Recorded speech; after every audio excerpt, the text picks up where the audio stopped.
ਹਰਵਿੰਦਰ ਸਿੰਘ ਚਾਵਲਾ ਦੇਸ਼ਾਂ ਵਿਦੇਸ਼ਾਂ ਦੇ ਸਾਰੇ ਦਰਸ਼ਕਾਂ ਦਾ ਇੱਕ ਵਾਰ ਫੇਰ ਸਵਾਗਤ ਕਰਦਾ। ਪਿਆਰੇ ਦਰਸ਼ਕੋ, ਜਿਸ ਤਰ੍ਹਾਂ ਕਿ ਅਸੀਂ ਅਪਡੇਟ ਪਾਈ ਹੋਈ ਹੈ ਸਵੇਰ ਦੀ, ਅੱਜ ਸਾਡੇ ਨਾਲ ਮੁਖਾਤਬ ਹੋਣਗੇ, ਸੰਗਤ ਦੀ ਕਚਹਿਰੀ ਵਿੱਚ ਹਾਜ਼ਰ ਹੋਣਗੇ ਗੁਰਦੁਆਰਾ ਪ੍ਰਬੰਧਕ ਕਮੇਟੀ ਸ਼੍ਰੀ ਨਾਨਕ ਮੱਤਾ ਸਾਹਿਬ ਜੀ ਦੇ ਅਧਿਅਕਸ਼ ਨੇ, ਰਿਟਾਇਰਡ ਆਫੀਸਰ ਨੇ IAS ਡਾਕਟਰ ਹਰਬੰਸ ਸਿੰਘ ਚੁੱਘ ਸਾਹਿਬ ਜੀ। ਉਹਨਾਂ ਦੇ ਨਾਲ ਗੱਲਬਾਤ ਕਰਾਂਗੇ ਤੇ ਸਵਾਲ ਜਵਾਬ ਕਰਾਂਗੇ, ਕਿਉਂਕਿ ਪਿਛਲੇ 3-4 ਦਿਨ ਤੋਂ ਲਗਭਗ 3-4 ਮਹੀਨਿਆਂ ਤੋਂ ਇਹ ਨਵੀਂ ਕਮੇਟੀ ਬਣੀ ਹੈ ਤੇ ਸਾਡੇ ਕੋਲ ਸਵਾਲ ਬਹੁਤ ਨੇ ਕਿ ਪਿਛਲੇ ਕਾਰਜਕਾਲ ਦੇ ਵਿੱਚ ਤੇ ਹੁਣ ਜਿਹੜਾ ਇਹਨਾਂ ਦਾ ਕਾਰਜਕਾਲ ਰਿਹਾ ਹੈ ਉਹਦੇ ਵਿੱਚ ਕਿੰਨਾ ਕੁ ਇਹਨਾਂ ਦੇ ਜਿਹੜੇ ਕੰਮ ਨੇ ਉਹਦੇ ਵਿੱਚ ਕਿੰਨਾ ਕੁ ਫਰਕ ਹੈ। ਜੋ ਸਾਨੂੰ ਜਾਣਕਾਰੀ ਮਿਲੀ ਹੈ ਕਿ ਡਾਟਾ ਜਿਹੜਾ ਹੈ ਉਹ ਬਹੁਤ ਵਧੀਆ ਇਹਨਾਂ ਕੋਲ ਹੈਗਾ ਤੇ ਪਿਛਲੇ 5 ਸਾਲ ਦੀ ਕਮੇਟੀ ਵਿੱਚ ਤੇ ਹੁਣ ਜਿਹੜਾ 3-4 ਮਹੀਨੇ ਦੀ ਕਮੇਟੀ, ਯਾਨੀ ਕਿ ਅਗਰ ਪਿਛਲਾ ਆਪਾਂ 3-4 ਮਹੀਨੇ ਦਾ ਕਾਰਜਕਾਲ ਲਗਾਵਾਂਗੇ ਤੇ ਇਹਨਾਂ ਦਾ ਜਿਹੜਾ ਕਾਰਜਕਾਲ ਹੈ 4 ਮਹੀਨੇ ਦਾ ਰਿਹਾ ਹੈ, ਉਹਦੇ ਵਿੱਚ ਕਿੰਨੇ ਕੁ ਡਿਫਰੈਂਸਸ ਨੇ। ਹੋਰ ਕੁਝ ਸਾਡੇ ਕੋਲ ਹੋਰ ਸਵਾਲ ਨੇ, ਜਿਵੇਂ ਸਭ ਤੋਂ ਵੱਡਾ ਸਵਾਲ ਹੈ ਉੱਥੇ ਭਰਤੀਆਂ ਰੁਕੀਆਂ ਹੋਈਆਂ ਨੇ, ਐਜੂਕੇਸ਼ਨ ਕਮੇਟੀ ਨਹੀਂ ਬਣ ਪਾ ਰਹੀ, ਉਹਦੇ ਤੋਂ ਰਿਲੇਟਡ ਵੀ ਅਸੀਂ ਸਵਾਲ ਕਰਨ ਦੀ ਕੋਸ਼ਿਸ਼ ਕਰਾਂਗੇ। ਆਖਰ ਉਹਦੇ ਵਿੱਚ ਰੋੜਾ ਕੌਣ ਹੈ। ਹੋਰ ਕਈ ਸਵਾਲ ਹੋਰ ਵੀ ਹੈਗੇ ਆ, ਜਿੱਦਾਂ ਕਿ ਇਹਨਾਂ ਉੱਤੇ ਆਰੋਪ ਲੱਗ ਰਿਹਾ ਹੈ ਕਿ ਇਹ ਤਾਨਾਸ਼ਾਹੀ ਰਵੱਈਆ ਅਪਣਾ ਰਹੇ ਨੇ, ਕਿਉਂ ਆਰੋਪ ਲੱਗ ਰਿਹਾ ਹੈ। ਹੋਰ ਵੀ ਕਈ ਤਰ੍ਹਾਂ ਦੇ ਸਵਾਲ ਹੈਗੇ ਸਾਡੇ ਕੋਲ।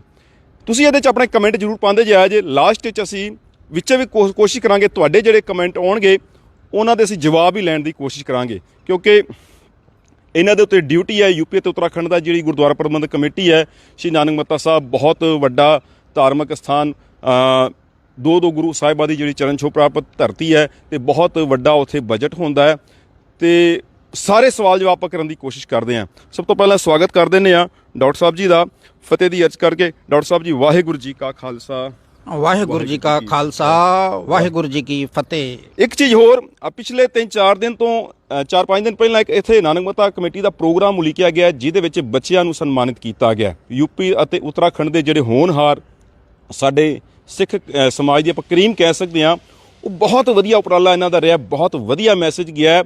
ਹਾਲਾਂਕਿ ਖਰਚਾ ਉਹਦੇ ਵਿੱਚ ਨਾਮ ਮਾਤਰ ਆਇਆ, ਲੇਕਿਨ ਮੈਸੇਜ ਇੰਨਾ ਵਧੀਆ ਗਿਆ ਕਿਉਂਕਿ ਇਹ ਬਹੁਤ ਜ਼ਰੂਰੀ ਹੈ, ਲੋੜ ਹੈ ਅੱਜ ਦੇ ਸਮੇਂ ਦੀ। ਸਭ ਤੋਂ ਪਹਿਲਾਂ ਉਸ ਪ੍ਰੋਗਰਾਮ ਦੀ ਵਧਾਈ ਦਿੰਦੇ ਹਾਂ ਤੇ ਚਰਚਾ ਜਿਹੜੀ ਹੈ ਉਹ ਸ਼ੁਰੂ ਕਰਦੇ ਹਾਂ। ਡਾਕਟਰ ਸਾਹਿਬ ਜੀ, ਤੁਹਾਨੂੰ ਬਹੁਤ ਬਹੁਤ ਵਧਾਈਆਂ, ਜਿਹੜਾ ਸਫਲ ਕਾਰਜਕ੍ਰਮ ਰਿਹਾ ਤੁਹਾਡਾ। ਵਧਾਈਆਂ ਤੁਹਾਨੂੰ, ਸੰਗਤ ਨੂੰ। ਔਰ ਇਸ ਉਪਰਾਲੇ ਵਿੱਚ ਵੀ ਅਸੀਂ ਤੁਹਾਡੇ ਕੋਲੋਂ ਵੀ ਆਈਡੀਆ ਲਿਆ ਹੈ, ਕਿਉਂਕਿ ਤੁਸੀਂ ਵੀ ਸਨਮਾਨਿਤ ਕਰ ਰਹੇ ਸੀ ਆਲਰੇਡੀ ਸਾਡੇ ਉੱਤਰਾਖੰਡ ਦੇ ਟੌਪਰ ਨੂੰ। ਪਰ ਜਦੋਂ ਇਹ ਸੋਚਿਆ ਗਿਆ ਕਿ ਕਮੇਟੀ ਵਿੱਚ ਕੀਤਾ ਜਾਏ ਤਾਂ ਅਸੀਂ ਸੋਚਿਆ ਕਿ ਇਹਨੂੰ ਥੋੜ੍ਹਾ ਵੱਡੇ ਪੈਮਾਨੇ 'ਤੇ ਕੀਤਾ ਜਾਏ, ਜਿਹਦੇ ਨਾਲ ਜ਼ਿਆਦਾ ਤੋਂ ਜ਼ਿਆਦਾ ਬੱਚੇ ਸਨਮਾਨਿਤ ਹੋ ਸਕਣ, ਜ਼ਿਆਦਾ ਤੋਂ ਜ਼ਿਆਦਾ ਸਿੱਖ ਕੌਮ ਨੂੰ ਜੋੜਿਆ ਜਾ ਸਕੇ ਤੇ ਜ਼ਿਆਦਾ ਤੋਂ ਜ਼ਿਆਦਾ ਏਰੀਆ ਨੂੰ ਵੀ ਜੋੜਿਆ ਜਾ ਸਕੇ। ਉਹਦੇ ਨਾਲ ਵੈਸੇ ਬਹੁਤ ਵਧੀਆ ਗਿਆ, ਕਿਉਂਕਿ ਨੌਜਵਾਨ ਪੀੜ੍ਹੀ ਜਿਹੜੇ ਬੱਚੇ ਨੇ ਉਹਨਾਂ ਦਾ ਗੁਰੂ ਘਰਾਂ ਦੇ ਵਿੱਚ ਜਿਹੜਾ ਨਾ ਜਾਂ ਇੰਟਰਸਟ ਥੋੜ੍ਹਾ ਜਿਹਾ ਘਟਦਾ ਜਾ ਰਿਹਾ। ਇਸ ਤਰ੍ਹਾਂ ਦੀ ਐਕਟੀਵਿਟੀ ਸਾਨੂੰ ਲੱਗਦਾ ਹੈ ਕਿ ਹੋਰ ਵੱਧ ਚੜ੍ਹ ਕੇ ਕਰਨੀ ਚਾਹੀਦੀਆਂ ਨੇ। ਅੱਗੇ ਫਿਊਚਰ 'ਚ ਇਸ ਤਰ੍ਹਾਂ ਦੀ ਪਲਾਨਿੰਗ ਹੈ ਤੁਹਾਡੀ? ਹਾਂਜੀ, ਇਹ ਸੋਚਿਆ ਗਿਆ ਹੈ ਕਿ ਦੇਖੋ ਹਰ ਚੀਜ਼ ਨਾਲ ਫੀਡਬੈਕ ਆਉਂਦਾ, ਜਦੋਂ ਕੁਝ ਕਰੀਦਾ ਕੁਝ ਗਲਤੀਆਂ ਨਾਲ ਵੀ ਫੀਡਬੈਕ ਆਉਂਦਾ, ਅਨੁਭਵ ਨਾਲ ਵੀ ਆਉਂਦਾ ਹੈ, ਸੰਗਤ ਦੇ ਕਮੈਂਟਸ ਵੀ ਪੜ੍ਹ ਕੇ ਅਸੀਂ ਆਈਡੀਆ ਲੈਂਦੇ ਹਾਂ। ਜੀ। ਉਹਨੇ ਸੋਚਿਆ ਜਾ ਰਿਹਾ ਹੈ ਕਿ ਇਸ ਵਾਰੀ ਮੱਸਿਆ ਤੇ ਮੈਂ ਕਮੇਟੀ ਦੇ ਸਾਹਮਣੇ ਗੱਲ ਰੱਖਾਂਗਾ ਕਿ ਇਸ ਵਾਰੀ ਅਸੀਂ ਦਸਤਾਰ ਕੰਪੀਟੀਸ਼ਨ ਕਰਾਵਾਂਗੇ ਬੱਚਿਆਂ ਦਾ। ਅੱਛਾ, ਦਸਤਾਰ ਕੰਪੀਟੀਸ਼ਨ। ਹਾਂਜੀ, ਮੈਨੂੰ ਕਿ ਦਸਤਾਰ ਹੋ ਜਾਏ, ਗੁਰਬਾਣੀ ਕੰਪੀਟੀਸ਼ਨ ਹੋ ਜਾਏ, ਉਸ ਤੋਂ ਬਾਅਦ ਨਿਤਨੇਮ ਦਾ, ਕੰਠ ਦਾ ਵੀ ਕਰਾਵਾਂਗੇ। ਤੇ ਬਾਕੀ ਇੱਕ ਡਿਮਾਂਡ ਬਹੁਤ ਹੁੰਦੀ ਹੈ ਕਿ ਸੰਗਤ ਦਾ ਧਨ ਜਿਹੜਾ ਹੈਗਾ ਉਹ ਥੋੜਾ ਜਿਹਾ ਕਮਜ਼ੋਰ ਬੱਚਿਆਂ ਦੀ ਐਜੂਕੇਸ਼ਨ ਤੇ ਜਾਂ ਉਹਨਾਂ ਤੇ ਵੀ ਲੱਗਣਾ ਚਾਹੀਦਾ ਹੈ। ਤੁਹਾਡੀ ਬਹੁਤ ਜ਼ਿਆਦਾ ਲੋੜ ਹੈ ਅੱਜ ਦੀ ਤਰੀਕ ਵਿੱਚ ਐਜੂਕੇਸ਼ਨ ਫੀਲਡ ਦੇ ਵਿੱਚ। ਗਰੀਬ ਸਿੱਖ ਭਾਈਚਾਰਾ ਜਿਵੇਂ ਦੱਸਿਆ ਕਿ ਬਹੁਤ ਹੀ ਵਿਚਾਰਾ, ਕਿਉਂਕਿ ਐਜੂਕੇਸ਼ਨ ਬਹੁਤ ਮਹਿੰਗੀ ਹੋ ਚੁੱਕੀ ਹੈ ਤੇ ਇਸ ਵੱਲ ਵੀ ਕਮੇਟੀ ਦਾ ਫੋਕਸ ਹੋਣਾ। ਹਾਂਜੀ, ਸਾਡਾ ਇਹ ਪ੍ਰਸਤਾਵ ਹੈਗਾ ਆਪਣੀ ਕਮੇਟੀ ਦੇ ਅੰਦਰ। ਜਦੋਂ ਤੱਕ ਅਸੀਂ ਡਿਸਕਸ ਨਹੀਂ ਕਰ ਲੈਂਦੇ ਉਦੋਂ ਤੱਕ ਅਸੀਂ ਤੁਹਾਨੂੰ ਅਜੇ ਘੋਸ਼ਣਾ ਤਾਂ ਨਹੀਂ ਕਰ ਸਕਦੇ, ਲੇਕਿਨ ਇਹ ਕਮੇਟੀ ਵਿੱਚ ਇਹ ਗੱਲ ਰੱਖੀ ਜਾਏਗੀ ਕਿ ਜਿਹੜੇ ਬੱਚੇ ਹੁਣ ਮੈਡੀਕਲ ਕਰਦੇ ਨੇ ਜਾਂ ਇੰਜੀਨੀਅਰਿੰਗ ਦੀ ਜਿਹੜੀ ਐਗਜ਼ਾਮ ਦਿੰਦੇ ਨੇ, ਇੰਜੀਨੀਅਰਿੰਗ ਵਿੱਚ ਐਡਮਿਸ਼ਨ ਹੋ ਜਾਂਦਾ ਹੈ ਜਾਂ ਕਿਸੇ ਹੋਰ ਪ੍ਰੋਫੈਸ਼ਨਲ ਕੋਰਸਿਸ ਹੁੰਦੇ ਨੇ, ਖਾਸ ਤੌਰ ਤੇ IAS PCS ਵਿੱਚ ਵੀ ਅਗਰ ਉਹ ਪ੍ਰੀਲਿਮਿਨਰੀ ਕ੍ਰਾਸ ਕਰ ਜਾਂਦੇ ਨੇ, ਉਸ ਤੋਂ ਬਾਅਦ ਉਹਨਾਂ ਨੂੰ ਕੋਚਿੰਗ ਵਿੱਚ ਚਾਹੀਦਾ ਹੈ, ਤਾਂ ਅਸੀਂ ਇਸ ਤਰ੍ਹਾਂ ਦੀ ਸਕੀਮ ਲਿਆਵਾਂਗੇ ਕਿ ਜਿਹਦੇ ਵਿੱਚ ਕਮਜ਼ੋਰ, ਜਿਹੜਾ ਫਾਈਨੈਂਸ਼ੀਅਲੀ ਕਮਜ਼ੋਰ ਹੋਵੇ, ਉਹਨਾਂ ਬੱਚਿਆਂ ਨੂੰ ਮਦਦ ਕੀਤੀ ਜਾਵੇ।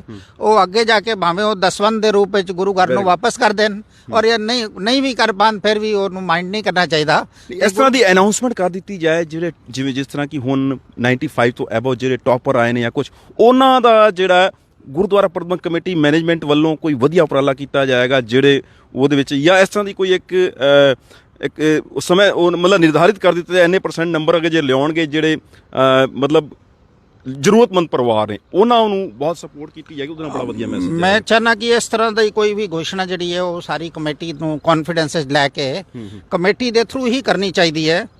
ਅਦਰਵਾਈਜ਼ ਫਿਰ ਉਹ ਸਵਾਲ ਤੁਸੀਂ ਸ਼ੁਰੂ ਵਿੱਚ ਹੀ ਕਿਹਾ ਕਿ ਫਿਰ ਉਹ ਤਾਨਾਸ਼ਾਹੀ ਮੰਨੀ ਜਾਂਦੀ ਹੈ ਅਗਰ ਕੱਲੇ ਹੋਈ। ਇੱਕ ਚੀਜ਼ ਹੋਰ, ਡਾਕਟਰ ਸਾਹਿਬ ਤੇ ਆਰੋਪ ਲੱਗ ਰਿਹਾ ਹੈ ਕਿ ਡਾਕਟਰ ਸਾਹਿਬ ਜਿਹੜੇ ਨੇ ਤਾਨਾਸ਼ਾਹੀ ਰਵੱਈਆ ਅਪਣਾਉਂਦੇ ਨੇ ਗੁਰਦੁਆਰਾ ਪ੍ਰਬੰਧਕ ਕਮੇਟੀ ਦੇ ਵਿੱਚ। ਆਖਿਰ ਕਿਉਂ ਇਹਨਾਂ ਦੇ ਉੱਤੇ ਆਰੋਪ ਲੱਗਿਆ? ਤੇ ਡਾਟਾ ਅਸੀਂ ਮੰਗਾ ਲਿਆ ਪਿਛਲੇ 4 ਮਹੀਨੇ ਦਾ ਜਿਹੜਾ ਕਾਰਜਕਾਲ ਰਿਹਾ ਪਿਛਲੀ ਕਮੇਟੀ ਦਾ, ਤੇ ਹੁਣ ਜਿਹੜਾ ਇਹਨਾਂ ਦੀ 4 ਮਹੀਨੇ ਦੀ ਜਿਹੜੀ ਕਾਰਜਕਾਲ ਰਿਹਾ ਉਹਦੇ ਵਿੱਚ ਡਿਫਰੈਂਸਸ ਕਿੰਨੇ ਨੇ, ਕਿੰਨਾ ਕੁ ਫਰਕ ਹੈ ਜੀ ਡਾਕਟਰ ਸਾਹਿਬ ਜੀ? ਦੇਖੋ, ਮੈਂ ਜਦੋਂ ਸ਼ੁਰੂਆਤ ਕੀਤੀ ਹੈ ਅਪ੍ਰੈਲ 6 ਨੂੰ ਸਾਡਾ ਰਿਜ਼ਲਟ ਆਇਆ ਸੀ। ਉਸ ਟਾਈਮ ਸਭ ਤੋਂ ਪਹਿਲੇ ਗੋਲਕ ਦੇ ਖੋਲ੍ਹਣ ਦਾ ਨਿਯਮ ਬਣਾਇਆ ਗਿਆ। ਉਸ ਤੋਂ ਪਹਿਲੇ ਗੋਲਕ ਬੈਂਕਾਂ ਵਿੱਚ ਨਹੀਂ ਜਾ ਰਹੀ ਸੀ। ਅੱਛਾ ਜੀ। ਸਾਡੇ ਬਾਈਲਾਜ 'ਚ ਪ੍ਰੋਵੀਜ਼ਨ ਹੈਗਾ ਸੀ ਕਿ ਗੋਲਕ ਜਿਹੜੀ ਹੈ ਉਹ ਬੈਂਕਾਂ ਵਿੱਚ ਪਾਈ ਜਾਏ, ਲੇਕਿਨ ਮੈਂ ਦੇਖ ਰਿਹਾ ਕਿ ਬੈਂਕ 'ਚ ਗੋਲਕ ਜਾ ਹੀ ਨਹੀਂ ਰਹੀ ਸੀ। ਗੋਲਕ ਦਾ ਸਿਸਟਮ ਕੀ ਸੀ ਪਿਛਲੀ ਵਾਰ ਦਾ? ਬਸ ਉਹ ਗੋਲਕ ਖੋਲ੍ਹਦੇ ਸੀ, ਖੋਲ੍ਹਣ ਦੇ ਬਾਅਦ ਉਹ ਮੈਨੇਜਰ ਸਾਹਿਬ ਦੇ ਡਿਸਪੋਜ਼ਲ ਤੇ ਰਹਿੰਦੀ ਸੀ, ਆਪਣਾ ਸਟਾਫ ਦੇ ਡਿਸਪੋਜ਼ਲ ਤੇ ਰਹਿੰਦੀ ਸੀ ਤੇ ਕੈਸ਼ ਹੀ ਜਮ੍ਹਾਂ ਖਰਚ ਹੋ ਜਾਂਦਾ ਸੀ। ਇੱਕ ਸੈਕਿੰਡ ਜੀ। ਅੱਛਾ, ਮਤਲਬ ਗੋਲਕ ਦਾ ਸਿਸਟਮ ਕੀ ਸੀ? ਮਤਲਬ ਗੋਲਕ ਉੱਥੇ ਖੋਲੀ ਗਈ ਤੇ ਕੋਈ ਗੱਲ ਨਹੀਂ, ਆਪਾਂ 1 ਮਿੰਟ ਰੁਕਦੇ ਹਾਂ। ਗੋਲਕ ਖੋਲੀ ਗਈ ਤੇ ਉਹਦਾ ਫਿਰ ਸਿਸਟਮ ਕੀ ਸੀ? ਮੈਂ ਹੁਣ ਜਿਹੜਾ ਨਵਾਂ ਸਿਸਟਮ ਬਣਾਇਆ ਸੀ। ਇੱਕ ਸੈਕਿੰਡ, ਪਿਛਲਾ ਸਿਸਟਮ ਕੀ ਸੀ? ਪਿਛਲਾ ਸਿਸਟਮ ਤਾਂ ਇੰਨਾ ਹੀ ਸੀ ਕਿ ਗੋਲਕ ਖੋਲ ਕੇ ਉਹ ਕੈਸ਼ ਹੀ ਰਹਿੰਦੀ ਸੀ ਔਰ ਕੈਸ਼ ਹੀ ਖਰਚੇ ਹੋ ਜਾਂਦੇ ਸੀ। ਕੈਸ਼ ਹੀ ਖਰਚ ਹੋ ਜਾਂਦੇ। ਤੁਹਾਡਾ ਕੀ ਸਿਸਟਮ ਬਣਿਆ ਇਸ ਵਾਰ? ਮੈਂ ਜਿਹੜਾ ਸਿਸਟਮ ਬਣਾਇਆ ਸਭ ਤੋਂ ਪਹਿਲੇ ਹੈਗਾ ਹੈ ਕਿ ਗੋਲਕ ਖੋਲਣ ਵਿੱਚ ਹਰ ਮਹੀਨੇ ਵੱਖੋ ਵੱਖ ਡਾਇਰੈਕਟਰ ਰਵਨ, ਉਹਨਾਂ ਦੇ ਸਾਹਮਣੇ ਗੋਲਕ ਖੁੱਲਦੀ ਹੈ, ਸੀਸੀਟੀਵੀ ਕੈਮਰੇ। ਯਾਨੀ ਕਿ ਤੁਹਾਡੇ ਜਿਹੜੇ ਤੁਸੀਂ 27 ਡਾਇਰੈਕਟਰ ਜੇ ਤੇ ਤੁਸੀਂ ਚਲੋ ਤੁਹਾਨੂੰ ਮਿਲਾ ਕੇ ਹਟਾ ਕੇ 26 ਹੋ ਗਏ, ਉਹ ਸਾਰੇ ਵਾਰੀ ਉਹਨਾਂ ਦਾ ਰੱਖਿਆ ਕਿ ਡਿਊਟੀ ਲੱਗੀ। ਅਸੀਂ ਹਰ ਮਹੀਨੇ ਵੱਖਰੇ 5 ਡਾਇਰੈਕਟਰਾਂ ਦੀ ਡਿਊਟੀ ਲਾਈ ਹੋਈ ਹੈ। ਉਹ ਬਦਲ ਜਾਂਦੇ ਨੇ, ਉਹਦੇ ਚ 2-3 ਬਦਲ ਜਾਂਦੇ ਨੇ, 2-3 ਜਿਹੜੇ ਲੋਕਲ ਰਹਿਣ ਵਾਲੇ ਨੇ ਉਹ ਆ ਜਾਂਦੇ ਨੇ ਤੇ ਉਹ ਹਰ ਮਹੀਨੇ ਵੱਖਰੇ ਡਾਇਰੈਕਟਰ ਗੋਲਕ ਗਿਣਦੇ ਨੇ। ਗੋਲਕ ਵਿੱਚ ਸੀਸੀਟੀਵੀ ਕੈਮਰਾ ਲੱਗਾ ਹੋਇਆ ਤੇ ਗੋਲਕ ਗਿਣਨ ਦੇ ਬਾਅਦ 24 ਘੰਟੇ ਦੇ ਅੰਦਰ ਉਹ ਬੈਂਕ ਵਿੱਚ ਜਮ੍ਹਾਂ ਹੋ ਜਾਂਦੀ ਹੈ। ਮਤਲਬ ਬੈਂਕ ਵਾਲੇ ਉੱਥੇ ਹੀ ਆਣਗੇ ਅਗਰ ਦੇਖਿਆ ਜਾਏ, ਜਾਂ ਇੱਥੋਂ ਹੀ ਸਿੱਧਾ? ਹਾਂ, ਅਜੇ ਸਾਨੂੰ ਲਿਜਾਣੀ ਪੈਂਦੀ ਹੈ। ਬੈਂਕ ਵਾਲਿਆਂ ਦੀ ਵੀ ਕੋਸ਼ਿਸ਼ ਕਰ ਰਹੇ ਕਿ ਉੱਥੇ ਆ ਜਾਵਣ। ਮੈਂ ਤੁਹਾਨੂੰ ਇੱਕ ਡੇਟਾ ਦੱਸ ਦਿਆਂ, ਮੈਂ ਗੋਲਕ ਦਾ ਜਿਹੜਾ ਪਿਛਲੇ 4 ਮਹੀਨੇ ਡੇਟਾ ਤੇ ਹੁਣ ਜਿਹੜਾ 4 ਮਹੀਨੇ ਡੇਟਾ ਤੁਹਾਡੇ ਕੋਲ ਕਿੰਨੀ ਕੁ ਗੋਲਕ ਦਾ? ਦੇਖੋ, ਮੈਂ ਪਹਿਲੇ ਤੁਹਾਨੂੰ ਖਾਲੀ ਗੋਲਕ ਦਾ ਹੀ ਦੱਸ ਦਿਆਂ, ਵੈਸੇ ਤਾਂ ਮੈਂ ਤੁਹਾਨੂੰ ਪੂਰੇ ਰੈਵਨਿਊ ਸਾਰੇ ਹੀ ਦੱਸ ਦਿੰਨਾ। ਜੀ ਜੀ। ਅਪ੍ਰੈਲ ਵਿੱਚ ਅਸੀਂ ਚਾਰਜ ਲਿਆ। ਅਪ੍ਰੈਲ ਤੋਂ ਲੈ ਕੇ ਜੁਲਾਈ ਹੁਣ ਪੂਰਾ ਹੋ ਗਿਆ, ਅੱਜ 1 ਅਗਸਤ ਹੈਗੀ ਹੈ। ਪਿਛਲੇ ਸਾਲ ਹੁਣ ਤੱਕ ਜਿਹੜੀ ਹੈ ਇਹਨਾਂ ਮਹੀਨਿਆਂ ਵਿੱਚ 66 ਲੱਖ ਦੀ ਗੋਲਕ ਆਈ ਹੈ। ਯਾਨੀ ਕਿ ਤੁਹਾਡੇ ਤੋਂ ਪਹਿਲਾਂ? ਹਾਂਜੀ, ਪਿਛਲੇ ਸਾਲ 2021 ਵਿੱਚ। ਇੰਨੇ ਹੀ ਕਾਰਜਕਾਲ ਦੇ ਅੰਤਰਾਲ 'ਚ ਤੇ ਸਾਡੇ ਟਾਈਮ ਗੋਲਕ ਆਈ ਹੈ 174 ਲੱਖ। ਯਾਨੀ ਕਿ ਪਿਛਲੇ 4 ਮਹੀਨੇ 'ਚ ਆਈ 66 ਲੱਖ, ਇਸ ਵਾਰ ਆਈ ਹੈ 1,74 ਲੱਖ। ਹਾਂਜੀ। ਸੰਗਤ ਜੀ, ਇਹ ਡਿਫਰੈਂਸਸ ਜਿਹੜਾ ਇਹ ਤੁਸੀਂ ਆਪ ਨੋਟ ਕਰਿਆ ਜੇ, ਕਿਉਂਕਿ ਅਸੀਂ ਚਾਹੁੰਦੇ ਹਾਂ ਕਿ ਸੰਗਤ ਦੇ ਕੋਲ ਜਿਹੜੀ ਸਾਰੀ ਜਾਣਕਾਰੀ ਜਾਏ। ਡਾਕਟਰ ਸਾਹਿਬ ਦਾ ਕਹਿਣਾ ਹੈ ਕਿ ਪਿਛਲੇ ਜਿਹੜਾ ਯਾਨੀ ਕਿ ਇਹਨਾਂ ਦਾ ਜਿਹੜਾ ਕਾਰਜਕਾਲ ਰਿਹਾ, ਇਸ ਕਾਰਜਕਾਲ ਦੇ ਵਿੱਚ ਜਿਹੜੀ ਖਾਲੀ ਗੋਲਕ ਹੈ ਉਹਦੇ ਵਿੱਚ ਇੱਕਦਮ ਵਰੱਦੀ ਆਈ ਹੈ 174 ਲੱਖ, ਯਾਨੀ ਕਿ 1,74 ਲੱਖ। ਇਹ ਕਹਿ ਰਹੇ ਹੋ ਨਾ? ਤੇ ਪਿਛਲੀ ਵਾਰ ਜਿਹੜਾ 4 ਮਹੀਨੇ ਸੀ ਉਹ 66 ਲੱਖ ਸੀਗਾ। ਮੈਂ ਤੁਹਾਨੂੰ ਇੱਕ ਚੀਜ਼ ਹੋਰ, ਇਹਦੇ ਚ ਡਿਫਰੈਂਸਸ ਹੈ ਨਾ ਕਿ ਕਰੋਨਾ ਕਾਲ ਦੀ ਵਜ੍ਹਾ ਨਾਲ ਤਾਂ ਨਹੀਂ ਹੈ ਕਿ ਸੰਗਤ ਘੱਟ ਪਹੁੰਚੀ? ਦੇਖੋ, ਫਰਕ ਹੋਏਗਾ ਥੋੜਾ ਬਹੁਤ, ਕਰੋਨਾ ਕਾਲ ਦਾ ਵੀ ਹੋਏਗਾ, ਲੇਕਿਨ ਫਿਰ ਵੀ ਇਹਨਾਂ ਮਹੀਨਿਆਂ ਵਿੱਚ ਸਿਚੁਏਸ਼ਨ ਕਾਫੀ ਬੈਟਰ ਸੀ। ਲਾਸਟ ਮੰਥ ਇਹਨਾਂ ਮਹੀਨਿਆਂ 'ਚ ਠੀਕ ਰਹੀ ਹੈ। ਉਸ ਤੋਂ ਪਿਛਲੇ ਸਾਲ 2020 ਵਿੱਚ ਕਰੋਨਾ ਜ਼ਿਆਦਾ ਸੀ। ਲੇਕਿਨ ਐਨੀਵੇ ਮੈਂ ਤੁਹਾਨੂੰ ਹੋਰ ਵੀ ਡੇਟੇ ਦੱਸ ਦੇਣਾ। ਹਾਂ, ਗੋਲਕ ਦਾ ਜਿਹੜਾ ਡਿਫਰੈਂਸਸ ਹੈ ਪਿਛਲੇ 4 ਮਹੀਨੇ 66 ਲੱਖ ਤੇ ਹੁਣ ਜਿਹੜਾ ਆਇਆ 1,74 ਲੱਖ। ਇਹ ਤੁਸੀਂ ਨੋਟ ਕਰਦੇ ਜਾਇਆ ਜੇ ਤੇ ਆਪਣੀ ਰਾਏ ਜ਼ਰੂਰ ਦਿੰਦੇ ਜਾਇਆ ਜੇ। ਜਿਹੜਾ ਸਿਸਟਮ ਇਹਨਾਂ ਨੇ ਹੁਣ ਲਾਗੂ ਕੀਤਾ ਹੈ ਉਹਦੇ ਵਿੱਚ ਤੁਹਾਡੀ ਕੀ ਰਾਏ ਹੈ? ਦੇਖੋ, ਸਾਡੇ ਕੋਲ 2 ਸਰਾਏ ਹੈਗੀਆਂ ਨੇ।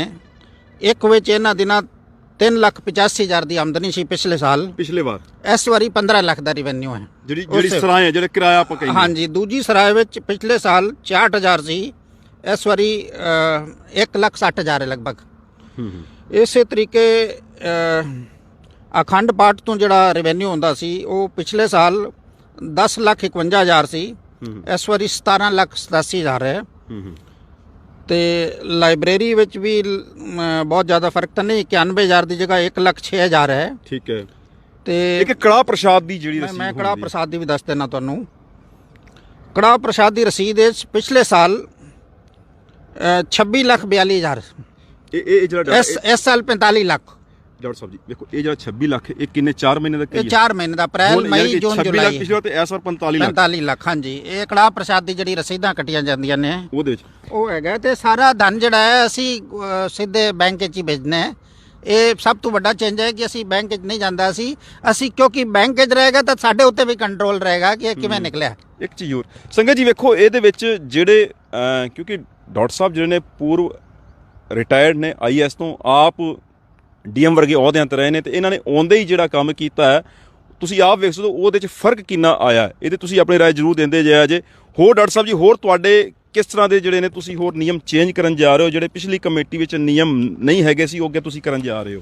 ਦੇਖੋ, ਜਿਹੜਾ ਮੇਰਾ ਪਹਿਲਾ ਕੋਸ਼ਿਸ਼ ਹੈਗੀ ਸੀ ਉਹ ਹੈਗੀ ਸੀ ਪਹਿਲੇ ਇੱਕ ਤਾਂ ਇਨਕਮ ਉੱਤੇ ਕੰਟਰੋਲ ਕਰਨਾ। ਮੈਂ ਇਨਕਮ ਵਿੱਚ ਇੱਕ ਹੋਰ ਨਵੀਂ ਚੀਜ਼ ਕੀਤੀ ਹੈ, ਉਹ ਹੈ ਕਿ ਜਿਹੜੀ ਰਸੀਦਾਂ ਮਿਲਦੀਆਂ ਸੀ ਰਸੀਦ ਬੁੱਕ ਤੋਂ, ਉਹ ਹੁਣ ਬੰਦ ਕਰ ਰਹੇ ਹਾਂ।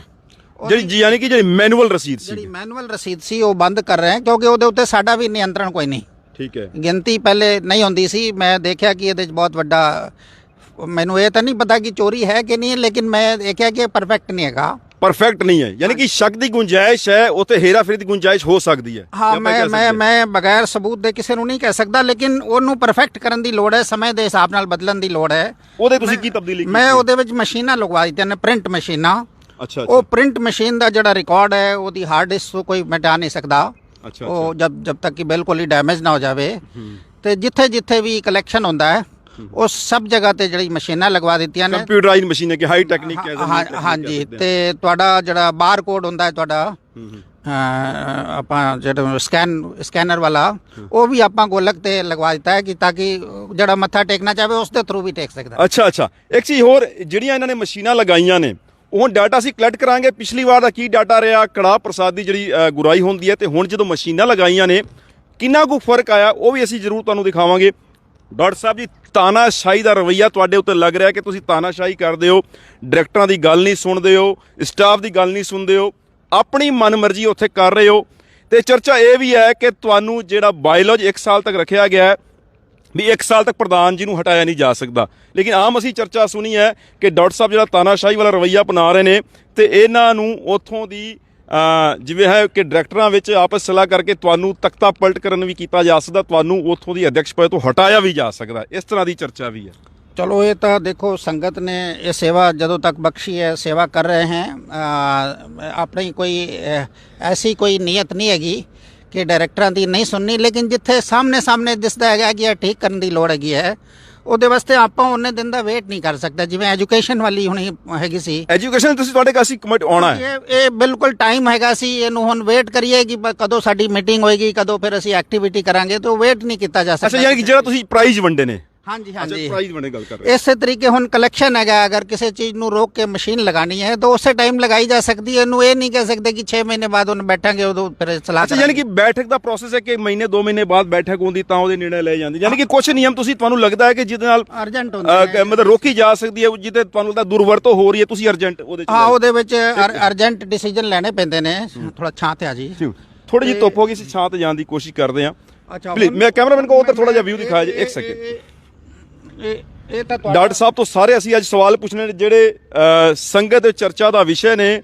ਇੱਕ ਸਵਾਲ ਅਸੀਂ ਪੁੱਛਣ ਦੀ ਕੋਸ਼ਿਸ਼ ਕਰਾਂਗੇ ਕਿ ਗਰੀਬ ਸਿੱਖਾਂ ਦੀ ਭਲਾਈ ਲਈ ਫਿਊਚਰ 'ਚ ਕੀ ਪਲਾਨਿੰਗ ਹੈ, ਤੇ ਜਿਹੜਾ ਇਹਨਾਂ ਨੂੰ 1 ਸਾਲ ਦਾ ਜਿਹੜਾ ਬਾਇਓਲੋਜੀ ਦਾ ਟਾਈਮ ਹੈਗਾ, ਇਹਨਾਂ ਨੂੰ ਹਟਾਉਣ ਦੀ ਵੀ ਤਿਆਰੀ ਕੀਤੀ ਜਾ ਰਹੀ। ਜੋ ਚਰਚਾ ਹੈ, ਜੋ ਆਮ ਚਰਚਾ ਦੇ ਵਿੱਚ ਹੈ, ਉਹਦੇ 'ਚ ਕਿੰਨੀ ਕੁ ਸੱਚਾਈ ਹੈ ਤਾਂ ਬਾਅਦ ਨੂੰ ਪਤਾ ਲੱਗੇਗਾ। ਜੀ ਡਾਕਟਰ ਸਾਹਿਬ ਜੀ, ਦੇਖੋ, ਇਸੇ ਤਰੀਕੇ ਜਿਵੇਂ ਇਹ ਤਾਂ ਆਮਦਨੀ ਵਾਲਾ ਹੈਡ ਹੋਏਗਾ, ਮੈਂ ਖਰਚਿਆਂ ਦੇ ਹੈਡ ਦੀ ਵੀ ਗੱਲ ਕਰਾਂ। ਹੁਣ ਇੰਨੀ ਵੱਡੀ ਸੰਸਥਾ ਹੈਗੀ ਹੈ ਜਿੱਥੇ ਕਮ ਸੇ ਕਮ 1 ਸਵਾ ਲੱਖ ਲੋਕਾਂ ਦਾ ਆਪਾਂ ਮੱਸਿਆ ਦੇ ਦਿਨ ਆਪਾਂ ਲੰਗਰ ਸੇਵਾ ਕਰਨੇ ਹੈ, ਔਰ ਹਰ ਇਤਵਾਰ ਵਿੱਚ ਵੀ ਲਗਭਗ 25-30 ਹਜ਼ਾਰ ਦੀ ਸੰਗਤ ਹੁੰਦੀ ਹੈ। ਮੈਂ ਦੇਖਿਆ ਕਿ ਚੀਜ਼ਾਂ ਫੁੱਟ ਕਰਦੇ ਲਈ ਜਾਂਦੀਆਂ ਨੇ ਸਭ। ਮੈਂ ਇਹ ਕੋਸ਼ਿਸ਼ ਕੀਤੀ ਹੈ ਥੋੜਾ ਸਮਾਨ ਯਾਨੀ ਕਿ ਲਿਆ ਜਾਏ। ਹਾਂ, ਮੈਂ ਮਤਲਬ ਆਪਾਂ ਜਿਹੜੀ ਖਰੀਦ ਕਰਨੇ ਹੈ ਉਹਦਾ ਕੋਈ ਸਾਇੰਟੀਫਿਕ ਸਿਸਟਮ ਨਹੀਂ, ਨਾ ਤਾਂ ਕੋਈ ਟੈਂਡਰ ਕਰਨੇ ਹੈ। ਆਪਾਂ ਥੋੜਾ ਸੌਦਾ ਹਰ ਦੂਜੇ ਤੀਜੇ ਦਿਨ ਗੱਡੀ ਦੌੜਦੀ ਰਹਿੰਦੀ। ਉਹ ਪਿਛਲੀ ਕਮੇਟੀ ਦਾ ਸਿਸਟਮ ਸੀਗਾ ਇਹ। ਹੁਣ ਮੈਂ ਕਮੇਟੀ ਉੱਤੇ ਵੀ ਨਹੀਂ ਕਹਾਂਗਾ, ਪੁਰਾਣਾ ਚੱਲਿਆ ਆ ਰਿਹਾ ਸਿਸਟਮ। ਹਾਂਜੀ, ਤੇ ਮੈਂ ਇਹਦੇ ਵਿੱਚ ਥੋੜਾ ਸੁਧਾਰ ਕਰਨ ਦੀ ਇਹ ਕੋਸ਼ਿਸ਼ ਕੀਤੀ ਹੈ ਕਿ ਮੈਂ ਜਿਹੜੀ ਮੋਟੀ ਆਈਟਮਸ ਨੇ, ਖਾਸ ਤੌਰ ਪਰ ਜਿਵੇਂ ਖੰਡ ਸੀ, ਉਹ ਆਪਾਂ ਹੁਣ ਡਿਸਟ੍ਰੀਬਿਊਟਰ ਫੈਕਟਰੀ ਤੋਂ ਸਿੱਧੇ ਡਿਸਟ੍ਰੀਬਿਊਟਰ ਰੇਟ ਤੇ ਆਪਾਂ ਚੁੱਕ ਲਈਏ, ਡਬਲ ਰਿਫਾਈਨਡ ਚੀਨੀ। ਯਾਨੀ ਕਿ ਤੁਹਾਡੇ ਕਹਿਣ ਦਾ ਮਤਲਬ ਚੀਨੀ ਜਿਹੜੀ ਮੰਨ ਲਓ 2-4 ਬੋਰੀਆਂ ਕਰਕੇ ਆ ਰਹੀ ਸੀ, ਉਹ ਤੁਹਾਡਾ ਹੁਣ ਇਕੱਠਾ ਆਏਗਾ? ਹਾਂਜੀ, ਇਕੱਠਾ ਆਪਾਂ ਮੰਗਾ ਲਿਆ ਹੈ। ਰਿਫਾਈਨਡ ਆਇਲ 'ਚ ਮੈਂ ਦੇਖਿਆ ਕਿ ਇੱਕ ਕਨਸਟਰ ਤੇ 300 ਰੁਪਏ ਦਾ ਅੰਤਰ ਸੀ, ਆਪਾਂ ਡਿਸਟ੍ਰੀਬਿਊਟਰ ਦੇ ਰੇਟ ਤੇ ਲਿਆ ਹੈ। ਅੱਛਾ, ਯਾਨੀ ਕਿ ਜਿਹੜਾ ਫੁਟਕਰ ਚ ਮਿਲਿਆ ਸੀ ਉਹਦੇ ਚ ਤੁਸੀਂ ਇਕੱਠਾ ਜਦੋਂ ਲਿਆ ਉਹਦੇ 300 ਰੁਪਏ ਦਾ ਫਰਕ ਹਾਂ, ਹੈ। ਆਪਾਂ ਹਰ ਮਹੀਨੇ ਜਿਹੜਾ ਹੈ ਕਮ ਸੇ ਕਮ ਪਹਿਲੇ 200 ਕਨਸਤਰ ਮੰਗਾਉਂਦੇ ਸੀ ਔਰ 300 ਰੁਪਏ ਕਨਸਤਰ ਦਾ ਅੰਤਰ ਹੋ ਰਿਹਾ ਸੀ ਡਿਸਟ੍ਰੀਬਿਊਟਰ ਰੇਟ ਤੇ ਫੁਟਕਰੇ। ਉਹਦੇ ਕਿੰਨੀ ਸੇਵਿੰਗ ਹੋ ਗਈ ਫਿਰ ਹਰ ਮਹੀਨੇ ਦੀ? ਹਾਂ, ਉਹ ਆਪਣੇ ਆਪ ਹੀ ਸੇਵਿੰਗ ਆਏਗੀ 50-60 ਹਜ਼ਾਰ ਦੀ। ਆਪਾਂ 50-60 ਹਜ਼ਾਰ ਖਾਲੀ ਰਿਫਾਈਨਡ ਦੇ ਵਿੱਚ? ਹਾਂਜੀ, ਉਹਦੇ ਵਿੱਚ ਕਿਲੋ ਤੇ ਲੀਟਰ ਦਾ ਵੀ ਹੈਗਾ ਕਿ ਉਹ ਸਾਡੇ ਕਾਗਜ਼ਾਂ ਵਿੱਚ ਇਹ ਨਹੀਂ ਲਿਖਿਆ ਜਾਂਦਾ ਕਿ ਆਪਾਂ ਲੀਟਰ ਦਾ ਕਨਸਤਰ ਮੰਗਾ ਰਹੇ ਹਾਂ ਕਿ ਆਪਾਂ ਕਿਲੋ ਦਾ ਮੰਗਾ ਰਹੇ ਹਾਂ। ਉਹਦੇ ਖਾਲੀ ਕਾਊਂਟਿੰਗ ਲਿਖ ਦਿੱਤੀ ਹਾਂ ਕਿ ਬਈ ਇੰਨੇ ਟਿਨ ਆਏ ਨੇ ਬਈ ਇਸ ਤਰ੍ਹਾਂ ਦੀ। ਯਾਨੀ ਕਿ ਅਗਰ ਲੀਟਰ ਤੇ ਕਿਲੋ ਵਿੱਚ ਵੀ ਸਾਡੀ ਵੀ ਜਾਣਕਾਰੀ ਨਹੀਂ ਸੀ, ਅਸੀਂ ਹੌਲੀ ਹੌਲੀ ਸਿੱਖ ਰਹੇ ਹਾਂ। ਇਸੇ ਤਰੀਕੇ ਜਿਹੜਾ ਹੈਗਾ ਤੁਹਾਡਾ ਦੇਸੀ ਘਿਓ ਵੀ ਆਪਾਂ ਜਿਹੜਾ ਉਹਨੂੰ ਰੈਗੂਲਰਾਈਜ਼ ਕੀਤਾ ਕਿ ਆਪਾਂ ਫੁਟਕਰ ਨਾ ਲਿਆ ਕੇ ਜਦ ਆਪਾਂ ਨੂੰ ਰੋਜ਼ ਜ਼ਰੂਰਤ ਹੈ ਤਾਂ ਆਪਾਂ ਮਹੀਨੇ 2 ਵਾਰੀ ਮੰਗਾ ਕੇ ਇਕੱਠਾ ਰਖਵਾ ਲਈਏ। ਅੱਛਾ, ਅਗਰ ਵੇਖੋ ਡਾਕਟਰ ਸਾਹਿਬ ਜੀ ਉੱਥੇ ਇਹ ਲੰਗਰ ਦਾ ਇੰਨਾ ਵੱਡਾ ਬਜਟ, ਇੰਨੀ ਜ਼ਿਆਦਾ ਸੰਗਤ ਹੈ, ਤੇ ਇਹ ਪਹਿਲਾਂ ਸਿਸਟਮੈਟਿਕ ਕਿਉਂ ਨਹੀਂ ਕੀਤਾ ਗਿਆ ਬਈ ਇਕੱਠੇ ਸਮਾਨ ਲਿਆਉਣਾ ਇਕੱਠਾ, ਜਿਸ ਤਰ੍ਹਾਂ ਹੁਣ ਤੁਸੀਂ ਕੀਤਾ ਵੀ ਇਹਦੇ ਸੇਵਿੰਗ ਕਾਫੀ ਵੀ ਇਹ ਸੇਵਿੰਗ ਜਿਹੜੀ ਸਾਨੂੰ ਲੱਖਾਂ ਹੀ ਪਹੁੰਚ ਸਕਦੀ ਹੈ ਬਈ ਇੰਨੀ ਵੱਡੀ ਸੰਗਤ ਤੁਸੀਂ ਕਹਿੰਦੇ ਮੱਸਿਆ ਉਹ ਜੇ ਲੱਖ ਸਵਾ ਲੱਖ ਦੀ ਸੰਗਤ ਦਾ ਉੱਥੇ ਲੰਗਰ ਬਣਦਾ ਹੈ ਤੇ ਇਹਨਾਂ ਰਾਸ਼ਨ ਪਾਣੀ ਹੋਣਾ, ਇਹ ਸਿਸਟਮ ਪਹਿਲਾਂ ਕਿਉਂ ਨਹੀਂ ਕੀਤਾ? ਤੁਹਾਨੂੰ ਦੇਖੋ ਇਹਦੇ ਕਰਨ ਤੇ ਵੀ ਬਹੁਤ ਤਕਲੀਫ ਹੈਗੀ। ਹੁਣ ਮੈਂ ਇਹਨਾਂ ਨੂੰ ਕਿੱਥੇ ਇਹਦਾ ਦਰਦ ਜਾਂਦਾ ਹੈ, ਕਿੱਥੋਂ ਦੀ ਉੱਠਦਾ ਹੈ, ਕਿੱਥੇ ਕੌਣ ਇਹਦੇ ਨਾਲ ਪ੍ਰਭਾਵਿਤ ਹੋ ਜਾਂਦੇ ਨੇ, ਉਹ ਚੀਜ਼ਾਂ ਸੰਗਤ ਨੂੰ ਮੈਂ ਨਹੀਂ ਦੱਸ ਸਕਦਾ ਕਿ ਉਹਦੀ ਕਿਵੇਂ ਉਹ ਬੁਰਾਈ ਲੈਣੀ ਪੈਂਦੀ ਹੈ। ਲੇਕਿਨ ਅੱਗੇ ਫਿਰ ਇਸੇ ਤਰੀਕੇ ਜਿਹੜੀ ਬਾਲਣ ਹੈਗਾ ਆਪਣੀ ਲੱਕੜੀ ਵਿੱਚ ਵੀ ਇਹ ਇਲਾਕੇ ਤੋਂ ਇਕੱਠੀ ਕਰਾ ਕੇ ਜੰਗਲਾਂ ਵਾਲੇ ਜਿਹੜੇ ਦੇ ਜਾਂਦੇ ਸੀ ਔਰ ਟਾਲਾਂ ਤੋਂ ਉਸ ਤਰ੍ਹਾਂ ਤੋਂ ਜੁਗਾੜਬਾਜੀ ਦੀ ਲੱਕੜੀ ਲੈਂਦੇ ਸੀ। ਅੱਛਾ, ਉਹਦਾ ਕੋਈ ਵਜਨ ਦਾ ਕੋਈ ਸਿਸਟਮ ਨਹੀਂ? ਹਾਂ, ਮੈਂ ਨਹੀਂ ਸਮਝਦਾ ਕਿ ਉਹ ਪਰਫੈਕਸ਼ਨ ਉਹਦੇ ਜਗ੍ਹਾ ਹੈ। ਤੇ ਆਪਾਂ ਹੁਣ ਜਿਹੜਾ ਕੀਤਾ ਹੈ ਕਿ ਜੰਗਲ ਤੋਂ ਆਪਾਂ ਵਨ ਨਿਗਮ ਤੋਂ ਲੈਣੀ ਸ਼ੁਰੂ ਕਰ ਦਿੱਤੀ ਹੈ। ਉਹਦੇ ਬਾਅਦ ਵੀ ਪ੍ਰਤੀਕਿਰਿਆ ਆਈ ਕਿ ਉਹਦੇ ਵਿੱਚ ਮਿੱਟੀ ਆ ਗਈ, ਉਹਦੇ ਵਿੱਚ ਪੱਥਰ ਆ ਗਿਆ, ਬਲਕਿ ਉਹਨਾਂ ਵਨ ਨਿਗਮ ਨੇ ਸਾਨੂੰ ਕਿਹਾ ਕਿ ਪਹਿਲੇ ਤੁਸੀਂ ਲੈਂਦੇ ਸੀ ਵਿੱਚੋਂ ਬੰਦ ਕਿਉਂ ਕਰ ਦਿੱਤੀ ਸੀ। ਉਹਨਾਂ ਨਾਲੇ ਸਾਨੂੰ ਇਹ ਵੀ ਰਾਏ ਦਿੱਤੀ ਕਿ ਤੁਸੀਂ ਹੋਰ ਸਸਤੀ ਲਿਆ ਕਰੋ, ਤੁਸੀਂ ਤਾਂ ਜੜ੍ਹਾਂ ਲਿਆ ਕਰੋ ਸਾਡੇ ਕੋਲੋਂ। ਅੱਛਾ, ਉਹ ਹੋਰ ਜੜ੍ਹਾਂ ਦਾ ਇੱਕ ਤਾਂ ਸੇਕ ਜ਼ਿਆਦਾ ਹੁੰਦਾ ਹੈ ਔਰ ਦੂਸਰਾ ਉਹ ਸਸਤੀ ਪੈਂਦੀ ਹੈ। ਅੱਛਾ, ਤੇ ਹੁਣ ਆਪਾਂ ਇਹ ਵੀ ਸ਼ੁਰੂ ਕਰ ਦਿੱਤਾ ਹੈ। ਹਾਲਾਂਕਿ ਜਦੋਂ ਇਹ ਕੋਈ ਵੀ ਕੰਮ ਕਰੀਦਾ ਉਹਦੀ ਨਾਲ ਪ੍ਰਤੀਕਿਰਿਆ ਆ ਜਾਂਦੀ ਉਸੇ ਟਾਈਮ। ਅੱਛਾ। ਤੇ ਹੋਰ ਤਾਂ ਹੋਰ ਤੁਸੀਂ ਛੱਡੋ, ਜਿਹੜਾ ਪਿਆਜ਼ ਔਰ ਆਲੂ ਜੀ ਉਹਦੀ ਚੀਜ਼ ਜਿਹੜੀ ਰੋਜ਼ ਪੈਣੀ ਹੈਗੀ ਹੈ ਉਹ ਵੀ ਆਪਾਂ ਫੁਟਕਰ ਹੀ ਲਿਆਉਂਦੇ ਸੀ। ਹੁਣ ਸਾਡੇ ਜਨਰਲ ਸੈਕਟਰੀ ਸਾਹਿਬ ਨੇ ਹੁਣੇ ਮਿਹਨਤ ਕਰਕੇ ਉਹ ਟਰੱਕ ਲੋਡ ਹੁਣ ਮੰਗਾਣੇ ਸ਼ੁਰੂ ਕੀਤੇ ਨੇ। ਅੱਛਾ ਡਾਕਟਰ ਸਾਹਿਬ ਜੀ, ਤੁਸੀਂ ਦੱਸ ਦਿਓ ਕਿ ਮਹੀਨੇ ਵਿੱਚ 1 ਲੱਖ ਸੰਗਤ ਲੱਗਦੇ ਕਰੀਬ ਉੱਥੇ ਪ੍ਰਸ਼ਾਦਾ ਛਕਦੀ ਹੈ ਤੇ 1 ਮਹੀਨੇ ਦੀ, ਯਾਨੀ ਕਿ ਉੱਥੇ ਤਾਂ ਡੇਲੀ ਦਾ ਲੰਗਰ ਬਹੁਤ ਜ਼ਿਆਦਾ ਛਕਦੀ ਹੈ, 4-5 ਲੱਖ ਛਕਦੀ। 4-5 ਲੱਖ ਜਿਹੜਾ ਮੱਸਿਆ ਵਾਲੇ ਦਿਨ? ਨਹੀਂ, ਮੱਸਿਆ ਵਾਲੇ ਦਿਨ ਲੱਖ ਕ੍ਰਾਸ ਕਰਦੀ, 1.25 ਲੱਖ। ਤੇ ਪਰ ਡੇ ਦੀ ਐਵਰੇਜ ਲਗਾਈ ਹੈ ਤੇ 10-15 ਹਜ਼ਾਰ ਦੀ ਹੈ? ਹਾਂਜੀ, 10-15 ਹਜ਼ਾਰ ਤਾਂ ਰੋਜ਼ ਹੀ ਹੈਗੇ ਨੇ ਤੇ ਇਤਵਾਰ ਨੂੰ ਲਗਭਗ 30 ਹਜ਼ਾਰ ਦੇ ਆਸ-ਪਾਸ ਹੋ ਜਾਂਦੀ ਹੈ। ਹਾਂਜੀ, ਅੱਜ ਕੱਲ ਜਿਵੇਂ ਬਰਸਾਤ ਦਾ ਮੌਸਮ ਹੈ ਥੋੜੀ ਘਟ ਜਾਂਦੀ ਹੈ।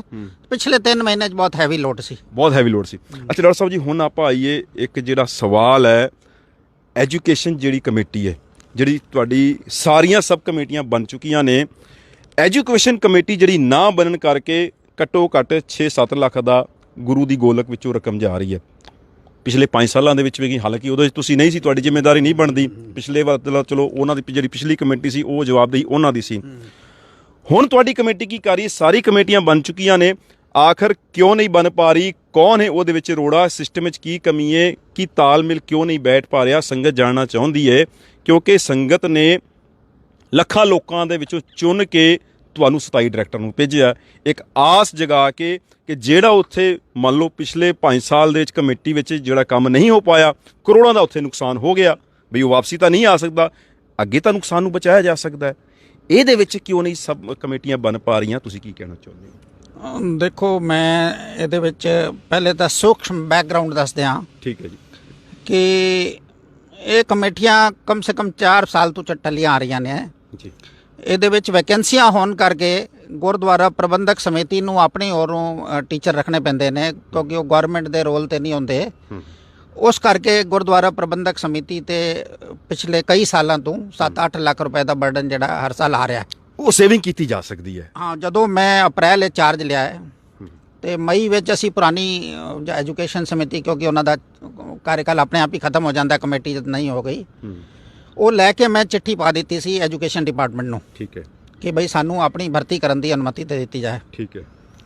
ਐਜੂਕੇਸ਼ਨ ਕਮੇਟੀ ਨੇ ਅਜੇ ਸਾਨੂੰ ਕੋਈ ਆਫੀਸ਼ੀਅਲ ਜਵਾਬ ਤਾਂ ਨਹੀਂ ਦਿੱਤਾ, ਲੇਕਿਨ ਸਾਡੇ ਡਾਇਰੈਕਟਰਾਂ ਵਿੱਚੋਂ ਕੋਈ ਜਿਹੜੇ ਇੰਟਰਸਟਿਡ ਹੁੰਦੇ ਨੇ, ਜਾਂਦੇ ਰਹਿੰਦੇ ਨੇ, ਉਹਨਾਂ ਦੱਸਿਆ ਕਿ ਉਹ ਕਹਿੰਦੇ ਨੇ ਕਿ ਤੁਸੀਂ ਆਪਣਾ ਵਿਧੀਵਤ ਇਲੈਕਸ਼ਨ ਕਰਾਓ। ਅੱਛਾ, ਇਹਦੇ ਵਿੱਚ ਵੀ? ਹਾਂ, ਇਹਦੇ ਵਿੱਚ ਵੀ, ਕਿਉਂਕਿ ਐਜੂਕੇਸ਼ਨ ਕਮੇਟੀ ਵੀ ਇਹਨਾਂ ਡਾਇਰੈਕਟਰਾਂ ਨੇ ਚੁਣਨੀ ਹੈ। ਡਾਇਰੈਕਟਰਾਂ ਦੀ ਪੋਜੀਸ਼ਨ ਤੁਹਾਨੂੰ ਪਤਾ ਹੈ ਕਿ 2 ਗਰੁੱਪ ਹੈਗੇ ਨੇ, ਇੱਕ ਪਾਸੇ 13 ਪਲੱਸ ਮੈਂ 14 ਹੈਗੇ ਨੇ, ਇੱਕ ਪਾਸੇ 13 ਹੈਗੇ ਨੇ। ਸ਼ੁਰੂ ਵਿੱਚ ਇਹ ਕੋਸ਼ਿਸ਼ ਕੀਤੀ ਗਈ ਸੀ ਦੋਨੋਂ ਪਾਸੋਂ ਅੱਧੋ ਅੱਧ ਕਰਕੇ ਜਿਹੜਾ ਹੈ ਕਮੇਟੀ ਦਾ ਫਾਰਮੇਸ਼ਨ ਕਰ ਲਿਆ ਜਾਵੇ। ਠੀਕ ਹੈ। ਲੇਕਿਨ ਫਿਰ ਜਿਵੇਂ ਜੋ ਅਜਮਾਇਸ਼ ਹੁੰਦੀ 14 ਵਾਲੇ ਕਹਿੰਦੇ ਨੇ ਬਈ ਅਸੀਂ ਬਣਾਣੀ ਹੈ, ਅਸੀਂ ਇਹਦੇ 'ਚ ਹਿੱਸੇਦਾਰ ਨਹੀਂ ਬਣਾਉਣਾ 13 ਨੂੰ। ਐਨੀਵੇ ਮਤਲਬ ਮੇਰਾ ਮਤਲਬ ਕਿ ਇਸ ਕਸ਼ਮਕਸ਼ ਵਿੱਚ ਜਿਹੜੀ ਹੈ ਖਿੱਚਾਤਾਨੀ ਪੈ ਗਈ। ਹਾਂ, ਇਹ ਜੇ ਮਤਲਬ ਕਮੇਟੀ ਮਤਲਬ ਇਹ ਆਪਾਂ ਡਾਕਟਰ ਸਾਹਿਬ ਜੀ ਵੇਖੋ, ਮੈਂ ਥੋੜੇ ਸ਼ਬਦ ਵਰਤ ਰਿਹਾ, ਯਾਨੀ ਕਿ ਡਾਇਰੈਕਟਰਾਂ ਦੀ ਨਲਾਇਕੀ ਕਹਿ ਸਕਦੇ ਹਾਂ ਆਪਾਂ ਬਈ ਸੰਗਤ ਨੇ ਡਾਇਰੈਕਟਰਾਂ ਨੂੰ ਚੁਣ ਕੇ ਭੇਜਿਆ, ਇੱਕ ਆਸ ਜਗਾ ਕੇ ਭੇਜਿਆ ਵੀ ਲੱਖਾਂ ਲੋਕਾਂ ਦੀ ਸੰਗਤ ਆਈ ਹੈ। ਅਗਰ ਉਹਨਾਂ ਦੀ ਆਪਸੀ ਤਾਲਮੇਲ ਨਾ ਹੋਣ ਕਰਕੇ ਜੇ ਕਮੇਟੀ ਰਹਿ ਰਹੀ ਹੈ ਤੇ ਸੰਗਤ ਦਾ ਤੇ ਨੁਕਸਾਨ ਹੋ ਰਿਹਾ ਨਾ, ਉਹਦੀ ਭਰਪਾਈ ਕੌਣ ਕਰੇਗਾ? ਥੋੜਾ ਜਿਹਾ ਇਹ ਵੀ ਵੇਖੋ। ਉਸ ਤੋਂ ਇਲਾਵਾ ਅਗਰ ਇਹਨਾਂ ਦੇ ਨਹੀਂ ਬਣ ਪਈ, ਤੁਹਾਡੇ ਕੋਲ ਰਾਈਟ ਹੈ, ਤੁਸੀਂ ਇਲੈਕਸ਼ਨ ਕਰਾ ਸਕਦੇ ਹੋ, ਵੋਟਿੰਗ ਕਰਾ ਕੇ। ਦੇਖੋ ਮੇਰਾ ਇਹ ਬੇਨਤੀ ਹੈ, ਮੈਂ ਆਪਣੇ ਮੂੰਹ ਨਾਲ ਨਾ ਤਾਂ ਕਿਸੇ ਨੂੰ ਨਲਾਇਕ ਕਹਿੰਦਾ, ਮੇਰੇ ਵਾਸਤੇ ਸਭ ਸਤਿਕਾਰ। ਚਲੋ ਅਸੀਂ ਮਾਫੀ ਚਾਹੁੰਦੇ ਹਾਂ ਅਗਰ ਨਲਾਇਕ ਸ਼ਬਦ ਨਾਲ ਉਹ ਕਿਸੇ ਨੂੰ ਅਸੀਂ ਉਹਦੇ ਲਈ ਮਾਫੀ ਮੰਗਦੇ ਹਾਂ। ਲੇਕਿਨ ਵੇਖੋ ਸੰਗਤ 'ਚ ਗੁੱਸਾ ਬਹੁਤ ਹੈ। ਸੰਗਤ ਚਲੋ ਉਹਦੇ 'ਚ ਆਪਣੀ ਤਾਲਮੇਲ ਨਹੀਂ ਬੈਠ ਪਾ ਰਿਹਾ, ਲੇਕਿਨ ਸੰਗਤ ਵਿੱਚ ਤਾਂ ਗੁੱਸਾ ਹੈ ਨਾ। ਦੇਖੋ ਇਸ ਤਰ੍ਹਾਂ ਹੈ ਕਿ ਮੈਂ ਚੂੰਕਿ ਜਿਸ ਜਗ੍ਹਾ ਤੇ ਬੈਠਾ ਹੋਇਆ, ਮੇਰੀ ਇਹ ਕੋਸ਼ਿਸ਼ ਹੁੰਦੀ ਹੈ ਕਿ ਕੋਈ ਚੀਜ਼ ਸੜਕਾਂ ਤੇ ਨਾ ਜਾਵੇ, ਕੋਈ ਵਿਵਾਦ ਪ੍ਰੈਸ ਵਿੱਚ ਇਸ ਤਰੀਕੇ ਨਾ ਆਵੇ ਕਿ ਇਹ ਕਿਵੇਂ ਲੜ ਰਹੇ ਨੇ। ਆਪਣੀ ਕੋਸ਼ਿਸ਼ ਹੈ ਕਿ ਅਗਰ ਆਫ ਦਾ ਰਿਕਾਰਡ ਪਹਿਲੇ ਬੈਠ ਕੇ ਇਹਨਾਂ ਵਿੱਚ ਸਹਿਮਤੀ ਬਣ ਜਾਂਦੀ ਹੈ ਤਾਂ ਆਪਾਂ ਉਸੇ ਨੂੰ ਪਾਸ ਕਰ ਲਵਾਂਗੇ। ਅਗਰ ਉਹ ਨਹੀਂ ਹੋ ਪਾਉਂਦਾ ਤਾਂ ਅਖੀਰ ਵਿੱਚ ਤਾਂ ਹਾਊਸ 'ਚ ਹੋਣਾ ਹੀ ਹੋਣਾ ਹੈ।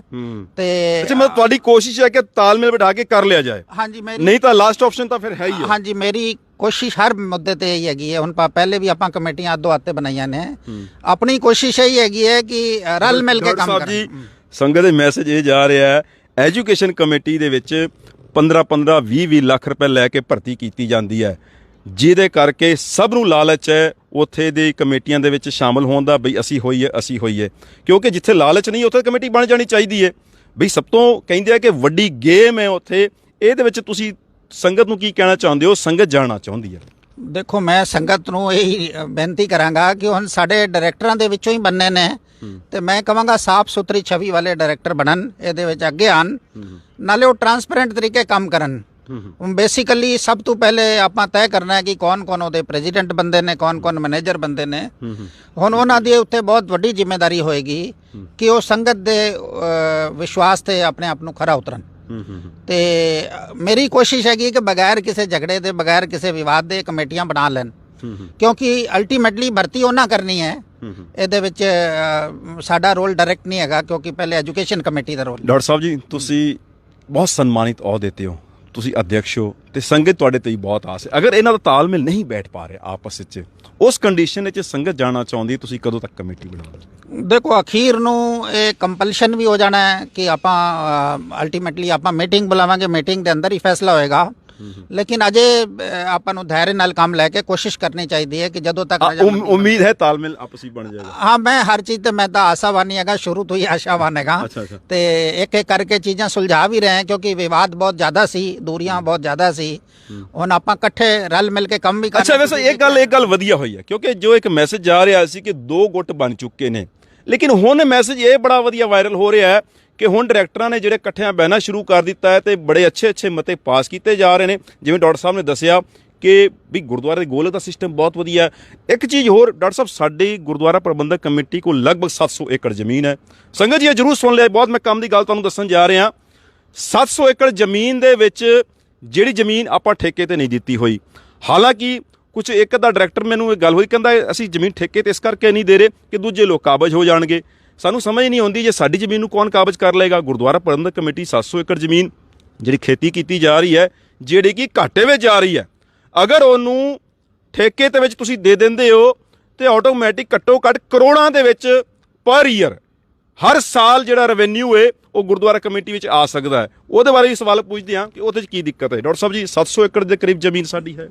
ਦੇਖੋ, ਤੁਹਾਡਾ ਸਵਾਲ ਬਹੁਤ ਅੱਛਾ ਹੈਗਾ, ਮੈਂ ਬਹੁਤ ਅੱਛਾ ਹੈ, ਔਰ ਮੈਂ ਖੁਦ ਚਿੰਤਿਤ ਹੈਗਾ। ਜਦੋਂ ਮੈਂ ਇੱਥੇ ਚਾਰਜ ਲਿਆ ਸੀ, ਮੈਂ ਆਫਿਸ ਤੋਂ ਪੁੱਛਿਆ ਸੀ ਕਿ ਬਈ ਇਹਦੀ ਆਮਦਨੀ ਤੇ ਖਰਚੇ ਦੀ ਗੱਲ ਕਰੋ, ਤਾਂ ਉਹਨਾਂ ਪਹਿਲੇ ਦਿਨ ਹੀ ਐਕਸੈਪਟ ਕਰ ਲਿਆ ਸੀ ਕਿ ਖਰਚੇ ਜ਼ਿਆਦਾ ਨੇ, ਆਮਦਨੀ ਘੱਟ। ਯਾਨੀ ਕਿ 700 ਏਕੜ ਜ਼ਮੀਨ ਆਪਾਂ ਘਟੇ ਜਾ ਰਹੀ, ਖਰਚੇ ਜ਼ਿਆਦਾ ਹੋ ਰਹੇ ਨੇ। ਇਹ ਗੱਲ ਬਹੁਤ ਨੋਟ ਕਰਨ ਵਾਲੀ ਹੈ ਸੰਗਤ ਜੀ। 700 ਏਕੜ ਜ਼ਮੀਨ ਦੀ ਜਿਹੜੀ ਹੈ ਉਹ ਸਾਡੇ ਉਹਦੇ ਖਰਚੇ ਜ਼ਿਆਦਾ ਨੇ, ਆਮਦਨੀ ਨਹੀਂ ਹੈ। ਜੇ ਉਹਨੂੰ ਠੇਕੇ ਤੇ ਕਿਤੇ ਦੇ ਦਿੱਤਾ ਜਾਂਦਾ ਹੈ ਤੇ ਉਹਦੇ ਵਿੱਚ ਕਰੋੜਾਂ ਦਾ ਜਿਹੜਾ ਹਰ ਸਾਲ ਸਾਡੀ ਗੁਰੂ ਦੀ ਗੋਲਕ 'ਚ ਵਰੱਧੀ ਹੋ ਸਕਦੀ ਹੈ। ਆਪਾਂ ਨੂੰ ਮੈਨੂੰ ਇੱਥੇ ਤੱਕ ਪਤਾ ਲੱਗਾ ਕਿ ਆਪਾਂ ਪਿਛਲੀ ਵਾਰੀ ਜਿਹੜੇ ਬਾਗ ਠੇਕੇ ਤੇ ਦਿੱਤੇ ਸੀ, ਠੇਕੇ ਦੀ ਸ਼ਰਤਾਂ ਦੇ ਮੁਤਾਬਿਕ ਉਹਨਾਂ ਦਵਾਈਆਂ ਤੇ ਖਾਦ ਜਾਂ ਨਿਰਾਈ ਉਹਨਾਂ ਕਰਨੀ ਸੀ, ਨਿਰਾਈ ਗੁੜਾਈ। ਉਸ ਤੋਂ ਬਾਅਦ ਵੀ ਕਮੇਟੀ ਦੇ ਪੈਸੇ ਨਾਲ ਉਹ ਜਾਰੀ ਰਿਹਾ ਤੇ ਉਹਨਾਂ ਕੋਲੋਂ ਰੈਵਨਿਊ ਥੋੜਾ ਲਿਆ ਗਿਆ ਉਸ ਹਿਸਾਬ ਨਾਲ। ਇਹਦੇ ਵਿੱਚ ਕਮੀ ਕਿੰਦੀ ਮੰਨਦੇ ਹੋ? ਮੈਂ ਕਿਸੇ ਨੂੰ ਦੋਸ਼ ਆਰੋਪਣ ਨਹੀਂ ਕਰਾਂਗਾ, ਜਿਹੜਾ ਕੁਰਸੀ ਤੇ ਹੋਵੇ, ਜਿਹੜਾ ਮੈਨੇਜਮੈਂਟ ਤੇ ਹੋਵੇ।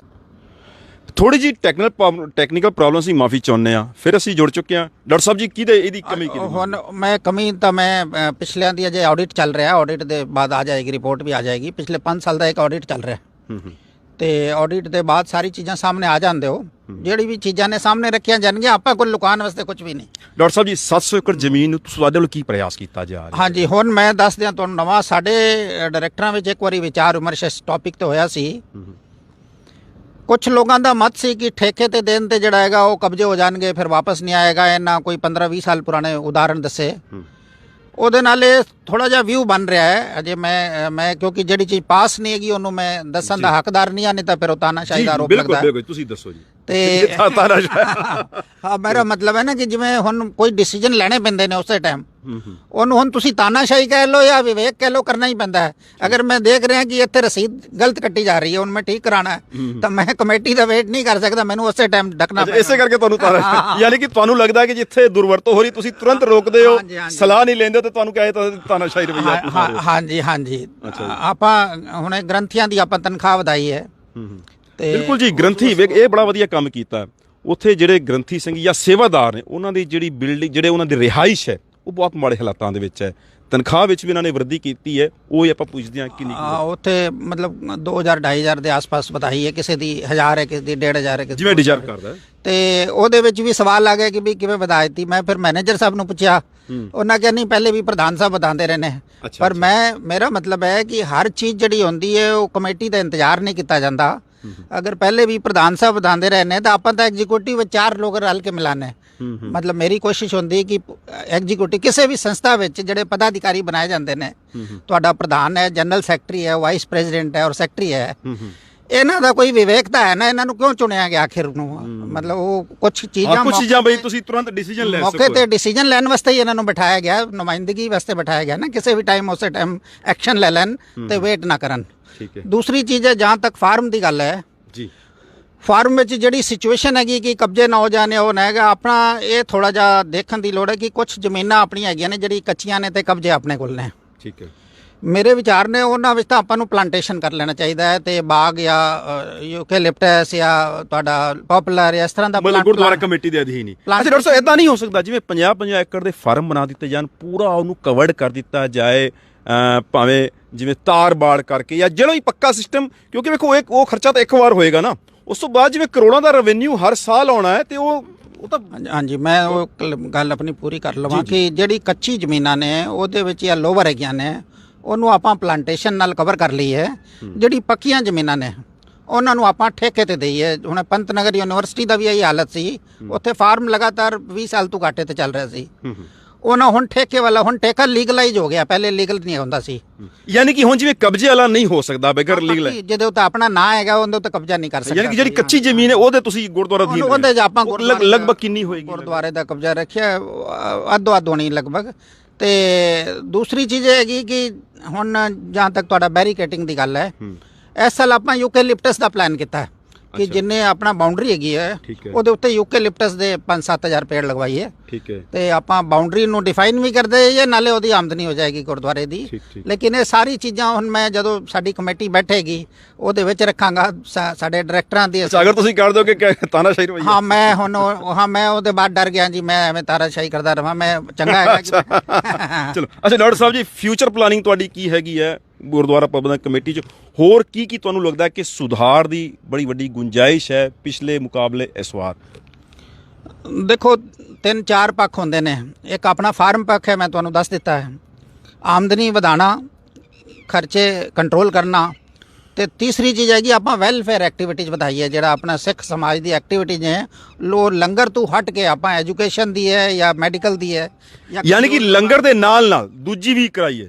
ਅੱਛਾ, ਲੰਗਰ ਵਿੱਚ ਵੀ ਮੈਂ ਇੱਕ ਉਪਰਾਲਾ ਕੀਤਾ ਸੀ, ਹਾਲਾਂਕਿ ਮੈਨੂੰ ਉਹ ਕਦਮ ਇੱਕ ਵਾਰੀ ਵਾਪਸ ਲੈਣਾ ਪੈ ਗਿਆ। ਮੈਂ ਦੇਖਿਆ ਕਿ ਲੰਗਰ ਵਿੱਚ ਵੀ ਕੁਝ ਟਾਈਮ ਐਸਾ ਹੈਗਾ ਜਿਹੜਾ ਗੈਪ ਹੋਣਾ ਚਾਹੀਦਾ ਹੈ। ਸ਼ਾਮ ਨੂੰ 4 ਵਜੇ ਤੋਂ ਲੈ ਕੇ ਰਹਿਰਾਸ ਸਾਹਿਬ ਤੱਕ ਜਿਹੜਾ ਟਾਈਮ ਹੈਗਾ, ਉਹਦੇ ਵਿੱਚ ਪ੍ਰਸ਼ਾਦੇ ਦੇ ਲੰਗਰ ਦੀ ਜਗ੍ਹਾ ਜਿਵੇਂ ਆਪਾਂ ਨੂੰ ਚਾਹ ਦਾ ਲੰਗਰ ਵਰਤਾਉਣਾ ਚਾਹੀਦਾ, ਉਹ ਵੱਡੇ ਵੱਡੇ ਗੁਰਦੁਆਰਿਆਂ 'ਚ ਵੀ ਇਸੇ ਤਰ੍ਹਾਂ ਹੈਗਾ। ਇਵੇਂ ਸਵੇਰੇ ਵੀ ਆਪਾਂ 6 ਵਜੇ ਕੋਈ ਜ਼ਰੂਰੀ ਨਹੀਂ ਹੁੰਦਾ, 9 ਵਜੇ 8 ਵਜੇ ਸ਼ੁਰੂ ਕਰ ਸਕਨੇ ਆ।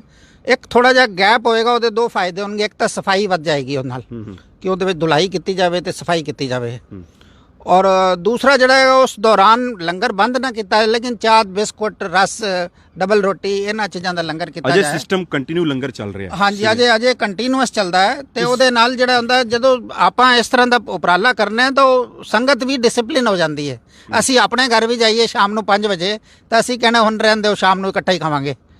ਤੇ ਇਹਨਾਂ ਚੀਜ਼ਾਂ ਨੂੰ ਵੀ ਥੋੜਾ ਜਿਹਾ ਦੇਖਣ ਦੀ ਲੋੜ ਹੈਗੀ ਹੈ, ਲੇਕਿਨ ਪ੍ਰਤੀਕਿਰਿਆ ਬਹੁਤ ਜ਼ਿਆਦਾ ਹੋ ਜਾਂਦੀ ਹੈ। ਹੁਣ ਮੈਂ ਸਨਮਾਨਿਤ ਡਾਇਰੈਕਟਰਾਂ ਵੱਲੋਂ ਮੈਂ ਨਾਰਾਜ਼ਗੀ ਨਹੀਂ ਲੈਣਾ ਚਾਹੁੰਦਾ, ਇਸ ਲਈ ਇਹਨਾਂ ਚੀਜ਼ਾਂ ਨੂੰ। ਅੱਛਾ, ਤੁਸੀਂ ਸ਼ੁਰੂ ਕੀਤਾ ਸੀ ਤੇ ਪ੍ਰੋਬਲਮ ਆ ਹਾਂ ਹਾਂ, ਮੈਂ ਅਜੇ ਘਰ ਵੀ ਨਹੀਂ ਪਹੁੰਚਿਆ ਸੀ, ਮੈਨੂੰ ਫੋਨ ਆ ਗਿਆ ਸੀ ਕਿ ਇਹ ਬੰਦ ਕਿਉਂ ਕਰ ਗਿਆ। ਤਾਨਾਸ਼ਾਹੀ ਰਵੱਈਆ ਅਪਣਾ ਰਹੇ ਹੋ। ਅੱਛਾ, ਇੱਕ ਚੀਜ਼ ਹੋਰ ਡਾਕਟਰ ਸਾਹਿਬ ਜੀ, ਚਰਚਾ ਇਹ ਵੀ ਹੈ ਕਿ 1 ਸਾਲ ਤੁਹਾਨੂੰ ਬੜੀ ਮੁਸ਼ਕਿਲ ਝੇਲਿਆ ਜਾ ਰਿਹਾ, ਜਿਸ ਤਰ੍ਹਾਂ ਤੁਸੀਂ ਕੰਮ ਕਰ ਰਹੇ ਹੋ, ਤੇ ਤੁਹਾਨੂੰ ਹਟਾਉਣ ਦੀ ਵੀ ਪੂਰੀ ਜੋ ਸਾਨੂੰ ਜਾਣਕਾਰੀ ਮਿਲੀ ਹੈ ਕਿ ਕੀਤੀ ਜਾ ਰਹੀ ਹੈ। ਇਹਦਾ ਕਾਰਨ ਕੀ ਸਮਝਦੇ ਹੋ? ਦੇਖੋ, ਐਸਾ ਹੈ ਜੀ ਕਿ ਤੁਹਾਨੂੰ ਪੂਰੀ ਤਰ੍ਹਾਂ ਬੈਕਗਰਾਉਂਡ ਪਤਾ ਹੈ। ਮੈਂ ਇੱਕ ਗਰੁੱਪ ਦੇ ਨਾਲ ਸੀ, ਦੂਸਰੇ ਗਰੁੱਪ ਨੇ ਕਿਹਾ ਕਿ ਅਸੀਂ ਤੁਹਾਨੂੰ ਸਰੋਪਾ ਪਾ ਦਿੱਤਾ ਬਗੈਰ ਸ਼ਰਤ ਤੇ ਅਸੀਂ ਤੁਹਾਨੂੰ ਪ੍ਰਧਾਨ ਮੰਨਨੇ। ਮੈਂ ਐਕਸੈਪਟ ਕਰ ਲਿਆ। ਜਦੋਂ ਤੱਕ ਉਹਨਾਂ ਦੀ ਮਰਜ਼ੀ ਹੈ ਜਾਂ ਕਿਸੇ ਵੀ ਸੰਗਤ ਦੀ ਮਰਜ਼ੀ ਹੈ, ਕਿਸੇ ਵੀ ਡਾਇਰੈਕਟਰ ਦੀ ਮਰਜ਼ੀ ਹੈ, ਆਪਾਂ ਉਦੋਂ ਤੱਕ ਸੇਵਾ ਕਰਾਂਗੇ ਜਦੋਂ ਕਿਸੇ ਦਾ ਵਿਸ਼ਵਾਸ ਹਟ ਜਾਵੇ ਜਾਂ ਕਿਸੇ ਨੂੰ ਕੋਈ ਪਰਿਵਰਤਨ ਕਰਨਾ ਚਾਹਵੇ ਤਾਂ ਆਪਾਂ ਉਨੀ ਕੁ ਸੇਵਾ ਜਿੰਨੀ ਵਾਹਿਗੁਰੂ ਨੇ ਦਿੱਤੀ ਆਪਾਂ ਕਰਾਂਗੇ। ਉਹਦੇ ਬਾਅਦ ਆਪਾਂ ਪਰਸਨਲ ਲੈਵਲ ਤੇ ਕਰਾਂਗੇ। ਤੇ ਇਸ ਲਈ ਪਦ ਵਾਸਤੇ ਆਪਾਂ ਕੋਈ ਪੋਲਿਟਿਕਸ ਜਾਂ ਦੌੜ ਭਾਗ ਨਹੀਂ ਕਰਨੀ। ਪਦ ਦੀ ਲਾਲਸਾ ਨਹੀਂ ਹੈ, ਸੇਵਾ ਕਰਨੀ ਹੈ। ਨਹੀਂ ਜੀ, ਬਸ ਬਿਲਕੁਲ ਆਪਾਂ ਜਦੋਂ ਤੱਕ ਦਿੱਤੀ ਹੋਈ ਹੈ ਉਦੋਂ ਤੱਕ ਪੂਰੀ ਨਿਭਾਵਾਂਗੇ, ਨਿਸ਼ਠਾ ਨਾਲ ਨਿਭਾਵਾਂਗੇ, ਇਮਾਨਦਾਰੀ ਨਾਲ ਨਿਭਾਵਾਂਗੇ।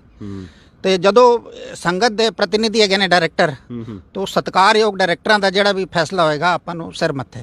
ਸੋ ਬਹੁਤ ਬਹੁਤ ਧੰਨਵਾਦ। ਸੋ ਡਾਕਟਰ ਸਾਹਿਬ ਜਾਂਦੇ ਜਾਂਦੇ ਕੁਝ ਹੋਰ ਤੁਹਾਨੂੰ ਲੱਗਦਾ ਹੈ ਕੋਈ ਗੱਲ ਰਹਿ ਗਈ ਹੋਵੇ? ਇੱਕ ਚੀਜ਼ ਹੋਰ ਡਾਕਟਰ ਸਾਹਿਬ ਜੀ, ਅੱਜ ਕੱਲ੍ਹ ਦੇ ਵਿੱਚ ਜਿਹੜਾ ਪੰਜਾਬ ਤਾਂ ਹੈ ਹੀ ਹੈ, ਪੰਜਾਬ ਵੀ ਵੇਖੋ ਕਿੰਨਾ ਜ਼ਿਆਦਾ ਇੱਕ ਵੱਡਾ ਇਸ਼ੂ ਬਣ ਚੁੱਕਿਆ ਹੈ। ਇੱਥੇ ਡੂੰਘਿਆਂ ਪਿੰਡਾਂ ਦੇ ਵਿੱਚ ਬਹੁਤ ਜ਼ਿਆਦਾ ਧਰਮ ਪ੍ਰਚਾਰ ਦੀ ਲੋੜ ਹੈ, ਸਿੱਖੀ ਦੇ ਪ੍ਰਚਾਰ ਦੀ ਲੋੜ ਹੈ। ਜਿੱਦਾਂ ਕਹਿ ਸਕਦੇ ਹਾਂ ਕਿ ਜਿਹੜਾ ਨਿਚਲਾ ਤਬਕਾ ਹੈ, ਜਿਹੜਾ ਲੋੜਵੰਦ ਪਰਿਵਾਰਾਂ ਨੇ, ਉਹਨਾਂ ਦੇ ਉੱਤੇ ਬੜੀ ਸਾਜ਼ਿਸ਼ ਤਹਿਤ ਉਹਨਾਂ ਦਾ ਕਨਵਰਜਨ ਕੀਤਾ ਜਾ ਰਿਹਾ। ਗੁਰਦੁਆਰਾ ਪ੍ਰਬੰਧਕ ਕਮੇਟੀ ਵੱਲੋਂ ਕੀ ਉਪਰਾਲਾ ਕੀਤਾ ਜਾ ਰਿਹਾ, ਧਰਮ ਪ੍ਰਚਾਰ ਕਮੇਟੀ ਵੱਲੋਂ ਕੀ ਉਪਰਾਲਾ ਕੀਤਾ ਜਾ ਰਿਹਾ ਕਿ ਉੱਥੇ ਜਾ ਰਹੀ ਹੈ, ਵੈਰੀਫਾਈ ਕਰਦੀ ਹੈ ਜਾਂ ਨਹੀਂ ਕਰਦੀ, ਜਿੱਥੋਂ ਸ਼ਿਕਾਇਤਾਂ ਆ ਰਹੀਆਂ ਨੇ? ਦੇਖੋ, ਇਹ ਤੁਸੀਂ ਬੜਾ ਵੈਲਿਡ ਕੁਐਸਚਨ ਚੁੱਕਿਆ ਹੈ। ਪਿੱਛੇ ਤੁਹਾਡੇ ਇੱਕ ਪੋਸਟ ਵੀ ਹੈਗੀ ਸੀ। ਦੇਖੋ, ਕਨਵਰਜਨ ਅੱਜ ਤੋਂ ਨਹੀਂ ਚੱਲ ਰਿਹਾ, ਇਹ ਯੁਗਾਂ ਤੋਂ ਚੱਲ ਰਿਹਾ ਹੈ। ਕਦੀ ਇੱਕ ਟਾਈਮ ਤੇ ਕਹਿੰਦੇ ਸੀ ਹਿੰਦੂ ਸਾਰੇ ਮੁਗਲ ਹੋ ਗਏ, ਪਹਿਲੇ ਸਾਰੇ ਮੁਗਲ ਹੋ ਗਏ, ਫਿਰ ਉਸ ਤੋਂ ਮੁੜ ਕੇ ਵਾਪਸ ਹਿੰਦੂ ਹੋ ਗਏ, ਫਿਰ ਹੋਰ ਕੌਮਾਂ ਵਿੱਚ ਵੀ ਚਲੇ ਗਏ। ਅੱਜ ਵੀ ਜਿਹੜੀ ਤੁਸੀਂ ਕਹਿ ਰਹੇ ਹੋ ਕਿ ਇਹ ਲਾਲਚ ਨਾਲ ਪਰਿਵਰਤਨ ਜਿਹੜੇ ਚੱਲਦੇ ਰਹਿੰਦੇ ਨੇ, ਲੇਕਿਨ ਮੇਨ ਚੀਜ਼ ਹੈ ਕਿ ਲਾਲਚ ਦਾ ਬਦਲਾ ਲਾਲਚ ਨਹੀਂ ਹੈਗਾ। ਮੈਂ ਇਹ ਕਹਾਂਗਾ ਕਿ ਐਜੂਕੇਟ ਕੀਤਾ ਜਾਏ। ਸਿੱਖੀ ਦੇ ਆਪਣੇ ਸਿਧਾਂਤ ਹੈਗੇ ਨੇ। ਅਗਰ ਜੀ ਡਾਕਟਰ ਸਾਹਿਬ ਜੀ ਵੇਖੋ, ਡਾਕਟਰ ਸਾਹਿਬ ਪਤਾ ਕੀ ਹੈ, ਸਾਨੂੰ ਇੱਕ ਦਿਸ ਰਿਹਾ ਹੈ ਕਿ ਇੱਕ ਚੀਜ਼ ਨਾਲ ਉਹ ਅਟੈਕ ਕਰ ਰਹੇ ਨੇ ਵੀ ਸਾਡਾ ਫੋਕਸ ਕੇਵਲ ਲੰਗਰ ਤੇ ਨਗਰ ਕੀਰਤਨਾਂ ਤੱਕ ਸੀਮਤ ਹੈ। ਵੀ ਲੰਗਰ ਦੇ ਵਿੱਚ ਸਾਡੀ ਬਹੁਤ ਐਨਰਜੀ ਲੱਗ ਰਹੀ ਹੈ, ਕੀਰਤਨ ਸਮਾਗਮ ਗੁਰਪੁਰਬ ਵਧੀਆ ਚੱਲ ਰਹੇ ਨੇ, ਲੰਗਰ ਲੱਗਣੇ ਚਾਹੀਦੇ ਨੇ, ਲੇਕਿਨ ਸੋਚ ਰਹੇ ਇਸ ਵੱਲ ਕੰਮ ਕੀ ਕੀਤਾ ਜਾ ਰਿਹਾ? ਸਾਨੂੰ ਦਿਖ ਰਿਹਾ ਕਿ ਪਰੇਸ਼ਾਨੀ ਇਹ ਹੈ ਵੀ ਇਹਦੇ ਕਰਕੇ ਕਨਵਰਜਨ ਕੀਤਾ ਜਾ ਰਿਹਾ ਤੇ ਅਸੀਂ ਕਿ ਅੱਖਾਂ ਮੂੰਦ ਕੇ ਬਹਿ ਜਾਈਏ, ਕੁਝ ਪ੍ਰਯਾਸ ਵੀ ਨਾ ਕਰੀਏ। ਦੇਖੋ, ਅਗਰ ਕੋਈ ਗਰੀਬ ਹੈ, ਗਰੀਬੀ ਕਰਕੇ ਨਹੀਂ ਪੜ ਪਾ ਰਿਹਾ, ਉਹਦੀ ਮਦਦ ਕਰਨਾ ਆਪਣਾ ਵਾਜਿਬ ਹੈ। ਠੀਕ ਹੈ, ਲੇਕਿਨ ਇਸ ਕਰਕੇ ਕਿ ਇਹ ਉਹ ਖਿੱਚ ਰਿਹਾ ਹੈ ਜਾਂ ਇਹ ਖਿੱਚ ਰਿਹਾ ਹੈ, ਅਸੀਂ ਉਹਨੂੰ ਤੋੜਨ ਵਾਸਤੇ ਉਸ ਤੋਂ ਜ਼ਿਆਦਾ ਲਾਲਚ ਦੇਣਾ ਹੈ? ਨਹੀਂ, ਲਾਲਚ ਨਹੀਂ, ਇਹ ਆਪਣੀ ਪਾਲਿਸੀ ਵਿੱਚ ਨਹੀਂ ਹੈਗਾ। ਆਪਾਂ ਲਾਲਚ ਨਹੀਂ, ਆਪਾਂ ਕਹਿੰਦਾ ਕਿ ਪ੍ਰਚਾਰ ਵਾਂਗੂ ਵੇਖ, ਮੰਨ ਲਓ ਨਾਨਕ ਮਤਾ ਕਮੇਟੀ ਦੇ ਵੀ ਧਰਮ ਪ੍ਰਚਾਰ ਕਮੇਟੀ ਤੁਹਾਡੀ ਹੈ, ਉਹਦਾ ਕੰਮ ਕੀ ਹੈ? ਮਤਲਬ ਕੀ ਕਰਦੀ ਹੈ ਵੀ ਉਹ ਇਹਨਾਂ ਇਲਾਕਿਆਂ ਦੇ ਵਿੱਚ ਜਾ ਕੇ ਕੀ ਪੜਚੋਲ ਨਹੀਂ ਕਰਦੀ? ਆਖਿਰ ਕਾਰਨ ਕੀ ਹੈ, ਕਿਉਂ ਹੈ ਵੀ ਉਹ ਕੁਛ ਤਾਂ ਉਹਨਾਂ ਨੂੰ ਕਰਨਾ ਚਾਹੀਦਾ। ਵੈਸੇ ਮੈਂ ਤੁਹਾਡੇ ਇਸ ਮੁੱਦੇ ਨੂੰ ਵੀ ਮੈਂ ਵੈਰੀਫਾਈ ਵੀ ਕਰਾਇਆ ਸੀ ਜੀ। ਕੁਝ ਲੋਕ ਹੈਗੇ ਨੇ ਜਿਹੜੇ ਇਹਦੇ ਵਿੱਚ ਕਿਸੇ ਦੀ ਡਾਕਟਰ ਸਾਹਿਬ ਜੀ, ਕੁਝ ਲੋਕ ਨਹੀਂ, ਮੈਂ ਤੁਹਾਨੂੰ ਆંકੜੇ ਦੇ ਦੂੰਗਾ। ਗਦਰਪੁਰਾ ਸਕੈਨੀਆਂ ਦੇ ਲਾਗੇ ਤੁਸੀਂ ਜਾ ਕੇ ਵੇਖੋ, ਪਿੰਡਾਂ ਦੇ ਪਿੰਡ ਹੁੰਦੇ ਜਾ ਰਹੇ ਨੇ। ਨਾਨਕਮਤੇ ਇਲਾਕੇ ਜਿਹੜੇ ਡੂੰਘੇ ਲੱਗੇ, ਜਿਹੜੇ ਡੈਮ ਜਿਹੜਾ ਨਦੀ ਦਾ ਇਲਾਕਾ ਹੈਗਾ, ਸਾਡੇ ਕੋਲ ਜਦੋਂ ਅਸੀਂ ਪੋਸਟ ਪਾਈ ਹੈ ਸਾਡੇ ਕੋਲ ਫੋਨ ਕਾਲਾਂ ਬਹੁਤ ਆਈਆਂ ਨੇ। ਅਸੀਂ ਤਾਂ ਜੇ ਪੂਰਾ ਜਾ ਕੇ ਇੱਕ ਐਪੀਸੋਡ ਬਣਾਉਣ ਲੱਗੇ ਉਹਨਾਂ ਵਿੱਚ ਜਾ ਕੇ ਵੀ ਆਖਿਰ ਕਾਰਨ ਕੀ ਹੈ। ਚਲੋ, ਬੇਸਿਕਲੀ ਦੇਖੋ, ਕਾਰਨ ਨੂੰ ਆਈਡੈਂਟੀਫਾਈ ਕਰਨਾ ਚਾਹੀਦਾ। ਅਸੀਂ ਵੀ ਆਪਣੀ ਧਰਮ ਪ੍ਰਚਾਰ ਕਮੇਟੀ ਨੂੰ ਇਸ ਕੰਮ ਲਾਵਾਂਗੇ। ਬੇਸਿਕਲੀ ਆਪਾਂ ਜਦੋਂ ਤੱਕ ਰੂਟ ਕਾਜ਼ ਤੇ ਨਹੀਂ ਜਾਵਾਂਗੇ, ਆਪਾਂ ਨੂੰ ਰੂਟ ਦੇਖਣੀ ਚਾਹੀਦੀ ਹੈ। ਆਪਾਂ ਨੂੰ ਲਾਲਚ ਦਾ ਬਦਲਾ ਲਾਲਚ ਨਹੀਂ ਕਰਨਾ ਚਾਹੀਦਾ, ਕਿਉਂਕਿ ਸਿੱਖੀ ਜਿਹੜੀ ਹੈਗੀ ਹੈ ਉਹ ਆਪਾਂ ਲਾਲਚ ਨਾਲ ਸਿੱਖੀ ਨਹੀਂ ਬਣਾਈ।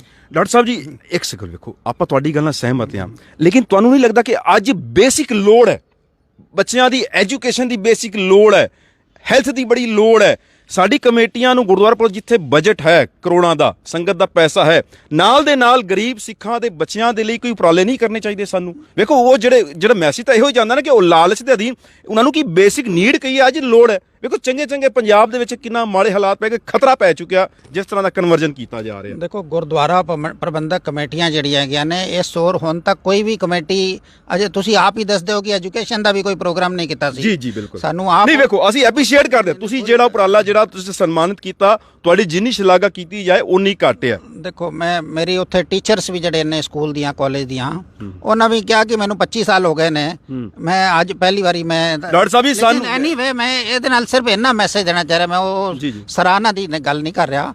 ਮੇਰਾ ਇਹ ਮੈਸੇਜ ਹੈਗਾ ਕਿ ਇਹ ਸਟਾਰਟਿੰਗ ਹੈਗੀ ਹੈ। ਜੀ ਡਾਕਟਰ ਸਾਹਿਬ ਜੀ, ਮੈਂ ਇੱਕ ਗੱਲ ਤੁਹਾਡੀ ਟੋਕਾ ਮਾਫੀ ਚਾਹੁੰਦਾ।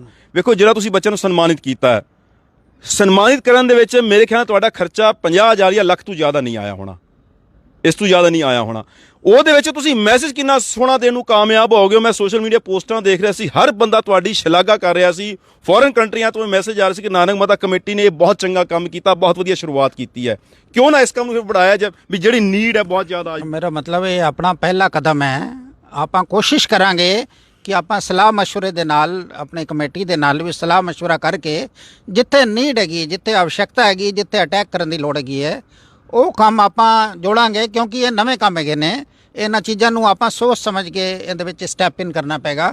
ਕਿਉਂਕਿ ਇੱਕ ਵਾਰੀ ਕੋਈ ਯੋਜਨਾ ਡਿਕਲੇਅਰ ਕਰਨ ਦੇ ਬਾਅਦ ਪਿੱਛੇ ਨਹੀਂ ਹਟਿਆ ਜਾ ਸਕਦਾ। ਜੀ ਇਹ ਵੀ ਗੱਲ ਠੀਕ। ਤੁਸੀਂ ਅਗਰ ਕਹਿ ਦਿਓ ਕਿ ਅਸੀਂ ਇਹਨਾਂ ਦੇਾਂਗੇ ਔਰ ਤੁਹਾਡਾ ਰਿਸੋਰਸ ਜੋ ਬਾਅਦ ਪੂਰਾ ਹੀ ਨਾ ਕਰ ਪਾਏ, ਇਸ ਲਈ ਇਹ ਪਾਲਿਸੀ ਇਸ਼ੂ ਹੈਗਾ। ਮੈਂ ਆਪਣੇ ਕਮੇਟੀ ਵਿੱਚ ਰੱਖਾਂਗਾ ਔਰ ਕਮੇਟੀ ਤੋਂ ਇਸ ਤਰ੍ਹਾਂ ਦੀ ਪਾਲਿਸੀਆਂ ਲਿਆਉਣ ਦੀ ਕੋਸ਼ਿਸ਼ ਕਰਾਂਗਾ। ਡਾਕਟਰ ਸਾਹਿਬ ਜੀ ਵੇਖੋ, ਜੇ ਉੱਤਰਾਖੰਡ ਯੂਪੀ ਦਾ ਆਪਾਂ ਕਹੀਏ, ਮੰਨ ਲਓ ਸ਼੍ਰੀ ਪੰਜਾਬ ਵਿੱਚ ਆਪਾਂ ਸ਼੍ਰੀ ਦਰਬਾਰ ਸਾਹਿਬ ਨੂੰ ਸਿੱਖੀ ਦਾ ਧੁਰਾ ਮੰਨਦੇ ਹਾਂ, ਸਾਡੇ ਇਸ ਇਲਾਕੇ ਦੇ ਲਈ ਤਾਂ ਗੁਰਦੁਆਰਾ ਨਾਨਕ ਮੱਤਾ ਸਾਹਿਬ ਇੰਨਾ ਵੱਡਾ ਸਥਾਨ, ਕੇਂਦਰੀ ਸਥਾਨ ਹੈ। ਇੱਥੋਂ ਦੀ ਸਾਨੂੰ ਨਹੀਂ ਲੱਗਦਾ ਕਿ ਸਿੱਖਾਂ ਦੇ ਲਈ, ਸਿੱਖੀ ਦੇ ਲਈ ਕੋਈ ਵੀ ਆਵਾਜ਼ ਉੱਠੇ, ਸਰਕਾਰਾਂ ਤੱਕ ਗੱਲ ਪਹੁੰਚਦੀ ਹੈ ਤੇ ਹਿਲਦੀ ਹੈ ਸਰਕਾਰ ਵੀ।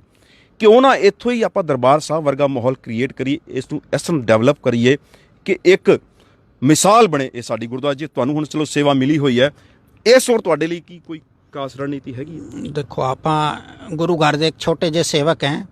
ਅਗਰ ਸੰਗਤ ਜੋ ਚੀਜ਼ ਚਾਹ ਲੈਵੇ ਉਹ ਸਭ ਹੋ ਸਕਦਾ। ਨਹੀਂ ਵੈਸੇ ਇਹਦੇ ਚ ਕੀ ਹੋ ਸਕਦਾ? ਤੁਸੀਂ ਕੋਈ ਰੋਡ ਮੈਪ, ਕੋਈ ਪਲਾਨਿੰਗ ਤਿਆਰ ਕੀਤੀ? ਜੇ ਤੁਹਾਨੂੰ ਸੇਵਾ ਹੋਰ ਮੰਨ ਲਓ 5 ਸਾਲ ਪੂਰੀ ਕਰਨ ਨੂੰ ਮਿਲਦੀ ਹੈ, ਕੁਝ ਇੱਕ ਰੂਪ ਰੇਖਾ ਹੈਗੀ ਹੈ ਤੁਹਾਡੇ ਕੋਲ? ਦੇਖੋ ਹੁਣ ਇਹ ਚੀਜ਼ਾਂ ਡਿਸਕਸ ਕਰਨ ਨਾਲ ਹੌਲੇ ਹੌਲੇ ਨਿਕਲਣਗੀਆਂ। ਤਾਂ ਅਸੀਂ ਰੂਪ ਰੇਖਾ ਔਰ ਉਹਦੀ ਗੱਲ ਕੀਤੀ। ਮੈਂ ਇੱਕ ਚੀਜ਼ ਹੋਰ ਸ਼ੇਅਰ ਕਰਦੇ, ਮੈਨੂੰ ਯਾਦ ਆ ਗਈ ਜੀ ਬਿਲਕੁਲ ਜੀ, ਕਿ ਆਪਾਂ ਗੁਰੂ ਘਰ ਵਿੱਚ ਨਾ ਵਿੱਚ ਕੰਸਟਰਕਸ਼ਨ ਬਹੁਤ ਕੀਤਾ ਹੈ ਤੇ ਉਹ ਜ਼ਿਆਦਾਤਰ ਉਪਯੋਗੀ ਨਹੀਂ ਹੋਇਆ। ਕੁਝ ਇੱਕ ਬਿਲਡਿੰਗਾਂ ਦੇ ਚ ਬੜਾ ਰਕਮ, ਜਿਵੇਂ ਉਹ ਗੁਰਦੁਆਰੇ ਦੇ ਸਾਹਮਣੇ ਹੀ ਜਿਹੜੀ ਇੱਕ ਉਹ ਬਣਾ ਦਿੱਤੀ ਗਈ ਸੀ, ਸ਼ਾਇਦ ਉਹਨੂੰ ਕੀ ਕਹਿੰਦੇ ਆ, ਉਹ ਪਾਰਕਿੰਗ ਨਹੀਂ, ਪਾਰਕਿੰਗ ਹਟਾ ਕੇ ਖਤਮ ਹੋ ਗਈ ਹੈ ਤੇ ਉਹ ਦੀਵਾਨ ਹਾਲ ਬਣਾਇਆ ਸੀ ਨਾ, ਉਹਦੇ ਚ ਮਿਸਯੂਜ਼ ਹੋਇਆ ਸੰਗਤ ਦਾ। ਹਾਂ, ਮੈਂ ਕਹਿ ਰਿਹਾ 18-20 ਲੱਖ ਰੁਪਏ ਫਸ ਗਿਆ ਉੱਥੇ।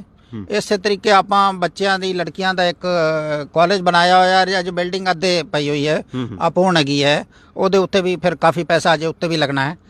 ਤਾਂ ਮੇਰਾ ਮਤਲਬ ਹੈ ਕਿ ਮੈਂ ਇਹ ਨਹੀਂ ਕਹਿੰਦਾ ਕਿ ਨਹੀਂ ਬਣਾਉਣੀ ਚਾਹੀਦੀ। ਮੇਰਾ ਮਤਲਬ ਹੈ ਕਿ ਇੱਕ ਰੋਡ ਮੈਪ ਹੋਣਾ ਚਾਹੀਦਾ। ਤੁਸੀਂ ਜਿਹੜੀ ਗੱਲ ਕੀਤੀ, ਅਸੀਂ ਆਰਕੀਟੈਕਟਸ ਲਗਾਏ ਨੇ, ਉਹਨਾਂ ਕੋਲੋਂ ਹਰ ਜਗ੍ਹਾ ਸਲਾਹ ਲੈ ਰਹੇ ਹਾਂ ਕਿ ਬਈ ਇਹਨੂੰ ਫਿਊਚਰ 'ਚ ਕਿਵੇਂ ਦਿਸਣਾ ਚਾਹੀਦਾ ਹੈ, ਇਹਦਾ ਡਿਵੈਲਪਮੈਂਟ ਕਿਸ ਤਰ੍ਹਾਂ। ਕਿਉਂਕਿ ਡਾਕਟਰ ਸਾਹਿਬ ਜਿਸ ਤਰ੍ਹਾਂ ਦੀ ਉੱਥੇ ਮੰਨ ਲਓ ਤੁਸੀਂ ਅੰਦਰ ਗੁਰੂ ਘਰ ਦੀ ਗੋਲਕ ਦੀ ਇੰਨੀ ਵੱਡੀ ਇਨਕਮ ਹੈ, 700 ਏਕੜ ਜ਼ਮੀਨ ਦੀ ਇੰਨੀ, ਕੜਾਹ ਪ੍ਰਸ਼ਾਦ ਦੀ ਇੰਨੀ ਇਨਕਮ ਹੈ, ਦੁਕਾਨਾਂ ਦੀ ਇੰਨੀ ਇਨਕਮ ਹੈ, ਉਹਦੇ ਅਕੋਰਡਿੰਗ ਉੱਥੋਂ ਦੀ ਉਹ ਮਤਲਬ ਸੁਧਾਰ ਨਹੀਂ ਹੋ ਪਾਇਆ ਉਸ ਤਰ੍ਹਾਂ ਦੇ। ਨਹੀਂ, ਜ਼ਰੂਰਤਾਂ ਵੀ ਬਹੁਤ ਨੇ। ਅਜੇ ਵੀ ਸਾਡਾ ਲੰਗਰ ਹਾਲ ਜਿਹੜਾ ਹੈਗਾ ਬਹੁਤ ਬੈਕਵਰਡ ਹੈਗਾ, ਅਜੇ ਉੱਥੇ ਬਹੁਤ ਧੂੰਆਂ ਹੁੰਦਾ ਹੈ।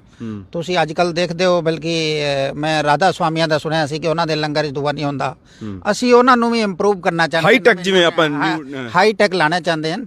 ਸਾਡੀ ਲੋੜਾਂ ਵੀ ਬਹੁਤ ਨੇ, ਲੇਕਿਨ ਸਭ ਤੋਂ ਵੱਡੀ ਚੀਜ਼ ਹੈ ਪ੍ਰਾਇੋਰਟਾਈਜ਼ ਕਰਨਾ ਕਿ ਕਿਹੜੀ ਕੰਮ ਪਹਿਲੇ ਕਰਨਾ ਹੈ, ਕਿਹੜਾ ਕੰਮ ਬਾਅਦ ਵਿੱਚ ਕਰਨਾ ਹੈ।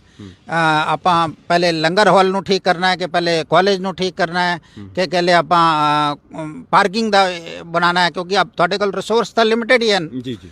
ਤੇ ਇਸੇ ਤਰੀਕੇ ਆਪਾਂ ਜਿਹੜਾ ਵੈਲਫੇਅਰ ਵਾਲੀ ਐਕਟੀਵਿਟੀ ਨੂੰ ਉਧਰ ਵੀ ਪੈਸਾ ਲਗਾਉਣਾ। ਦੇਖੋ ਜਿਵੇਂ ਟੀਚਰਾਂ ਦੀ ਭਰਤੀ ਅਗਰ ਹੋ ਜਾਂਦੀ ਹੈ, ਸਾਡਾ 7.5 ਲੱਖ ਰੁਪਏ ਬਚਣਾ ਸ਼ੁਰੂ ਹੋ ਜਾਏਗਾ ਪਰ ਮੰਥ।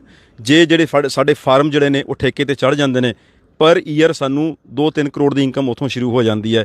ਇਸ ਤਰ੍ਹਾਂ ਦੀ ਜੇ ਕੰਮ ਕਰਕੇ ਥੋੜਾ ਜਿਹਾ ਕੰਮ ਕੀਤਾ ਰਸਤਾ ਤਾਂ ਡਾਇਰੈਕਟਰਾਂ ਦੇ ਥਰੂ ਹੈ। ਮੈਂ ਤਾਂ ਤੁਹਾਡੇ ਰਾਹੀਂ ਜਿਹੜਾ ਸਭ ਨੂੰ ਹੱਥ ਜੋੜ ਕੇ ਨਿਵੇਦਨ ਕਰਾਂਗਾ ਕਿ ਸਭ ਲੋਕ ਰਲ ਮਿਲ ਕੇ ਗੁਰੂ ਘਰ ਨੂੰ ਸੰਮੁਖ ਰੱਖ ਕੇ ਕਿ ਗੁਰੂ ਘਰ ਦਾ ਭਲਾ ਜਿਹਦੇ ਵਿੱਚ ਹੈ, ਉਹ ਸਾਰੇ ਮਿਲ ਕੇ ਬਗੈਰ ਪਾਰਟੀਬਾਜੀ ਇਹਦੇ ਨਿਰਣੇ ਲੈਣ, ਜਿਹਦੇ ਨਾਲ ਅਸੀਂ ਸੰਗਤ ਨੂੰ ਜਵਾਬ ਦੇ ਸਕੀਏ।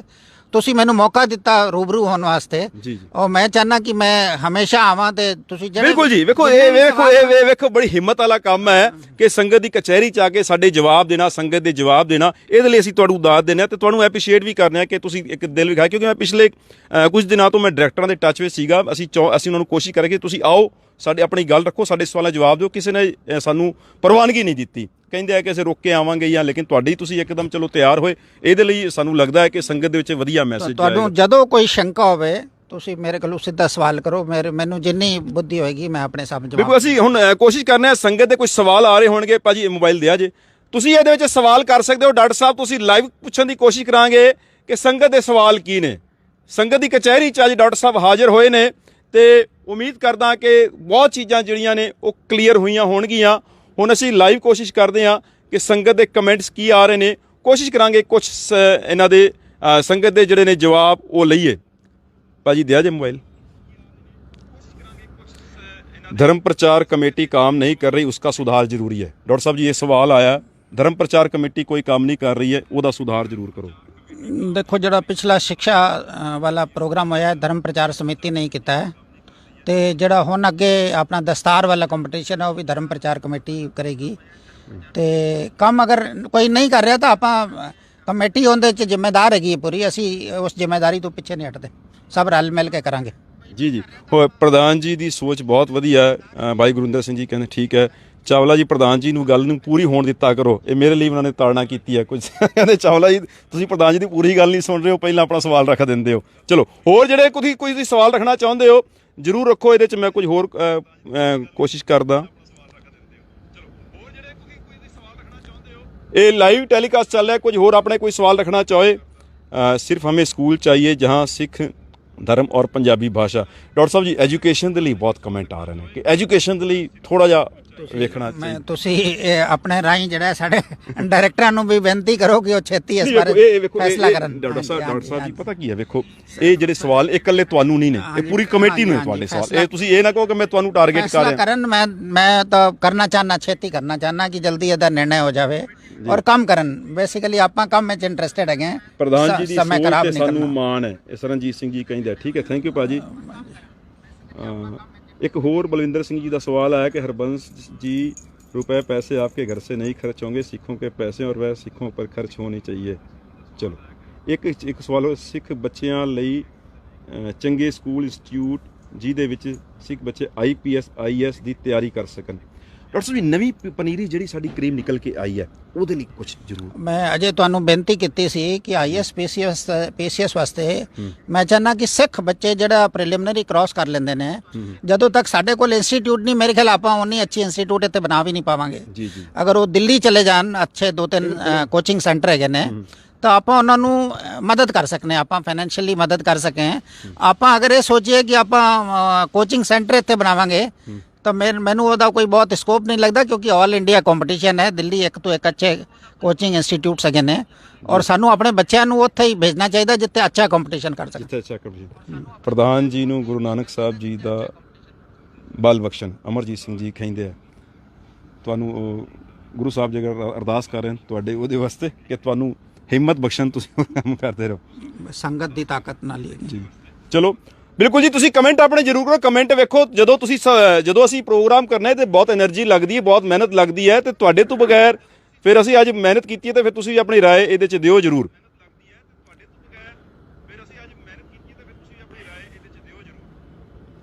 ਚਲੋ ਸ਼ਾਇਦ ਫਿਰ ਅਸੀਂ ਵਿਰਾਮ ਦਿੰਦੇ ਹਾਂ ਕਿਉਂਕਿ ਸੰਗਤ ਤੇ ਬਹੁਤ ਜੁੜੀ ਹੋਈ ਹੈ, ਲੇਕਿਨ ਕਮੈਂਟ ਪਹਿਲਾਂ ਬਹੁਤ ਕਰ ਚੁੱਕੇ ਨੇ, ਉਹ ਸ਼ਾਇਦ ਉੱਤੇ ਰਹਿ ਗਏ ਨੇ ਕਮੈਂਟ। ਇੱਕ ਹੋਰ ਆ ਗਿਆ, ਕਨਵਰਜਨ ਰੋਕਣ ਲਈ ਹਸਪੀਟਲ ਔਰ ਐਜੂਕੇਸ਼ਨ ਫੈਸਿਲਿਟੀ ਬਹੁਤ ਜ਼ਰੂਰੀ ਹੈ, ਪਲੀਜ਼ ਇਸ ਤਰਫ ਧਿਆਨ ਦਿਓ। ਅੱਛਾ ਡਾਕਟਰ ਸਾਹਿਬ ਜੀ, ਮੈਨੂੰ ਇੱਕ ਵਾਕਿਆ ਮੈਨੂੰ ਯਾਦ ਆ ਗਿਆ। ਮੇਰਾ ਇੱਕ ਫਰੈਂਡ ਹੈ ਪੰਜਾਬ ਦਾ, ਉਹਨੇ ਮੈਨੂੰ ਕਾਲ ਕੀਤੀ ਜਦੋਂ ਅਸੀਂ ਪੋਸਟ ਪਾਈ ਸੀ। ਉਹ ਕਹਿੰਦਾ ਸੀ ਉਹ ਇੱਕ ਜਿਹੜਾ ਮਿਸ਼ਨਰੀ ਕਾਲਜ ਆਪਣੇ ਬੱਚੇ ਦਾ ਜਦੋਂ ਐਡਮਿਸ਼ਨ ਲੈਣ ਗਿਆ, ਉੱਥੇ ਉਹਨਾਂ ਨੇ ਜਿਹੜੀ ਐਡਮਿਸ਼ਨ ਫੀਸ ਜਿਹਨੂੰ ਕਹਿੰਦੇ ਡੋਨੇਸ਼ਨ, ਉਹ ਕਹਿੰਦਾ ਸੀ ਹੈਗੀ 50,000, ਲੇਕਿਨ ਜਦੋਂ ਤੁਸੀਂ ਆਪਦੇ ਧਰਮ ਦੇ ਅੱਗੇ ਸਿੱਖ ਉਹ ਲਿਖ ਦੋਗੇ ਈਸਾਈ, ਤੁਹਾਨੂੰ ਉਹ ਮਾਫ ਹੈ। ਉਸ ਤੋਂ ਇਲਾਵਾ ਜਿਹੜੀ ਫੀਸ ਹੈਗੀ ਸੀ, ਉਹ ਕਹਿੰਦਾ ਫੀਸ ਹੈਗੀ ਸੀ 5,000, ਉਹ ਇਹ ਕਹਿੰਦੇ ਸੀ ਕਿ ਅਗਰ ਤੁਸੀਂ ਈਸਾਈ ਲਿਖ ਦਿਓਗੇ ਆਪਣੇ ਤਗਰੀ ਉਹ ਤੁਹਾਨੂੰ ਫੀਸ ਅੱਧੀ ਪੈ ਜਾਏਗੀ। ਅੱਛਾ ਵੇਖੋ ਉਹਨਾਂ ਦਾ ਫੋਕਸ ਕਿੰਨਾ, ਵੇਖੋ ਉਹ ਐਜੂਕੇਸ਼ਨ ਤੇ ਹਸਪੀਟਲ ਦੀ ਅੱਜ ਸਾਰੇ ਸਕੂਲਾਂ ਦੇ ਵਿੱਚ ਇਹੋ ਜਿਹੇ ਸਕੂਲਾਂ ਦੇ ਵਿੱਚ ਸਾਡੀ ਕੌਮ ਬੱਚੇ ਮਤਲਬ ਭੀਖ ਮੰਗ ਰਹੇ ਹੁੰਦੇ ਨੇ ਵੀ ਐਡਮਿਸ਼ਨ ਦੇ ਦਿਓ। ਆਖਰ ਥੋੜਾ ਜਿਹਾ ਫੋਕਸ ਅਸੀਂ ਵੀ ਨਹੀਂ ਕਰ ਸਕਦੇ। ਦੇਖੋ ਸਾਡੇ ਕੋਲ ਜਿਹੜੇ ਆਪਣੇ ਕੋਲ ਦੋ ਇੰਸਟੀਟਿਊਸ਼ਨ ਤਾਂ ਹੈ ਨਹੀਂ, ਇੱਕ ਗਰਲਸ ਇੰਟਰ ਕਾਲਜ ਹੈ, ਇੱਕ ਬॉयਜ਼ ਇੰਟਰ ਕਾਲਜ ਹੈ ਜੀ ਜੀ। ਅਗਰ ਗੁਰਸਿੱਖ ਬੱਚੇ ਇੱਥੇ ਆਉਂਦੇ ਨੇ ਔਰ ਉਹ ਸਮਝਦੇ ਨੇ ਕਿ ਫੀਸ ਦੇਣ 'ਚ ਉਹਨਾਂ ਨੂੰ ਦਿੱਕਤ ਹੈ ਤਾਂ ਆਪਾਂ ਉਹਨਾਂ ਨੂੰ ਫੀਸ ਮਾਫੀ ਤੇ ਵਿਚਾਰ ਕਰ ਸਕਦੇ ਹਾਂ जी। एक सवाल हो आया, जमीन की बाउंड्री सबसे पहले की जाए और गुरुद्वारे का धन पर दे बैंक द्वारा किया जाए सुधार लहर पर पूरा ध्यान दिया जाए। ਡਾਕਟਰ ਸਾਹਿਬ ਜੀ ਜਿਹੜਾ ਸਾਡਾ ਫਾਰਮ ਹੈ ਉਹਦੀ ਬਾਉਂਡਰੀ ਦੇ ਲਈ ਬੜੇ ਮੈਸੇਜ ਇਹ ਆਪਾਂ ਅਜੇ ਯੂਕੈਲਿਪਟਸ ਨਾਲ ਕਰ ਰਹੇ ਹਾਂ ਕਿਉਂਕਿ ਅਗਰ ਆਪਾਂ ਦੀਵਾਰ ਬਣਾਣੇ ਹੈ ਤਾਂ ਉਹ ਤਾਂ ਆਪਾਂ ਨੂੰ 5 ਸਾਲ ਦਾ ਪੈਸਾ ਲਾ ਦੇਾਂਗੇ ਫਿਰ ਵੀ ਨਹੀਂ ਬਣ ਪਾਏਗੀ। ਅੱਛਾ ਨਹੀਂ ਵੈਸੇ ਕੁਝ ਲੇਕਿਨ ਆਪਾਂ ਬੈਰੀਕੇਡ ਕਰਨੇ ਆ, ਆਪਾਂ ਨੈਚੁਰਲ ਬੈਰੀਕੇਡ ਕਰਨੇ ਆ ਜੀ। ਔਰ ਸਭ ਤੋਂ ਅੱਛੀ ਜਿਹੜੀ ਹੈਗੀ ਜਿਹੜੀ ਲਿਪਟਸ ਦੇ ਨਾਲ ਸਾਡੀ ਬੈਰੀਕੇਡਿੰਗ ਵੀ ਹੋ ਜਾਏਗੀ। ਅੱਜ ਕੱਲ ਪੇੜਾਂ ਦੇ ਨਾਲ ਡਬਲ ਕੰਮ ਹੋਏਗਾ ਕਿ ਇੱਕ ਤਾਂ ਸਾਡਾ ਰੈਵਨਿਊ ਮਤਲਬ ਗੁਰਦੁਆਰਾ ਕਮੇਟੀ ਇਹਦੇ ਸੰਜੀਦਾ ਹੈ ਆਪਾਂ ਇਹ ਕਹਿ ਸਕਦੇ ਹਾਂ। ਹਾਂਜੀ ਲੇਕਿਨ ਇਹਨਾਂ ਦਾ ਸੁਝਾਅ ਠੀਕ ਹੈਗਾ, ਇਹ ਕਬਜ਼ਿਆਂ ਨੂੰ ਰੋਕਣ ਵਾਸਤੇ ਉਹਨਾਂ ਬਹੁਤ ਅੱਛੀ ਗੱਲ ਕਹੀ ਹੈ। ਠੀਕ ਹੈ ਜੀ। ਔਰ ਇੱਕ ਚੀਜ਼ ਹੋਰ, ਗੁਰਦੁਆਰਾ ਸਾਹਿਬ ਦੇ ਪ੍ਰਚਾਰਾਂ ਦੀ ਆਰਥਿਕ ਸਥਿਤੀ ਠੀਕ ਕਰਨ ਲਈ ਵੀ ਉਪਰਾਲੇ ਕਰਨੇ।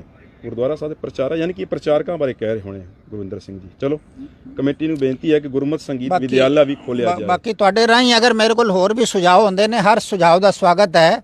ਮੈਂ ਹਰ ਸੁਝਾਅ ਨੂੰ ਵੀ ਜਿਹੜਾ ਹੈਗਾ ਗੰਭੀਰਤਾ ਨਾਲ ਆਪਣੀ ਕਮੇਟੀ ਦੇ ਸਾਹਮਣੇ ਰੱਖਾਂਗਾ ਤੇ ਕਮੇਟੀ ਤੋਂ ਅੱਛੇ ਤੋਂ ਅੱਛੇ ਡਿਸੀਜਨ ਕਰਾਉਣ ਦੀ ਕੋਸ਼ਿਸ਼ ਕੀਤੀ ਜਾਏਗੀ। ਬਿਲਕੁਲ ਕਮੇਟੀ ਨੂੰ ਬੇਨਤੀ ਹੈ ਗੁਰਮਤਿ ਸੰਗੀਤ ਵਿਦਿਆਲਾ ਵੀ ਖੋਲਿਆ ਜਾਏ।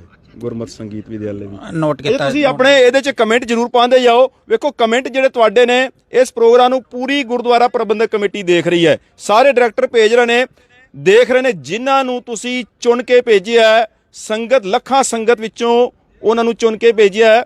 ਉਹਨਾਂ ਦੀ ਜ਼ਿੰਮੇਵਾਰੀ ਹੈ, ਉਹਨਾਂ ਦੀ ਡਿਊਟੀ ਹੈ ਕਿ ਜਿਹੜਾ ਵਿਸ਼ਵਾਸ ਜਤਾ ਕੇ ਉਹਨਾਂ ਨੂੰ ਇੰਨੇ ਪਵਿੱਤਰ ਸਥਾਨ ਦੀ ਸੇਵਾ ਬਖਸ਼ੀ ਹੋਈ ਹੈ ਤਾਂ ਆਪਣਾ ਕੰਮ ਜਿਹੜਾ ਹੈ ਪੂਰੀ ਇਮਾਨਦਾਰੀ ਦੇ ਨਾਲ ਕਰਨ।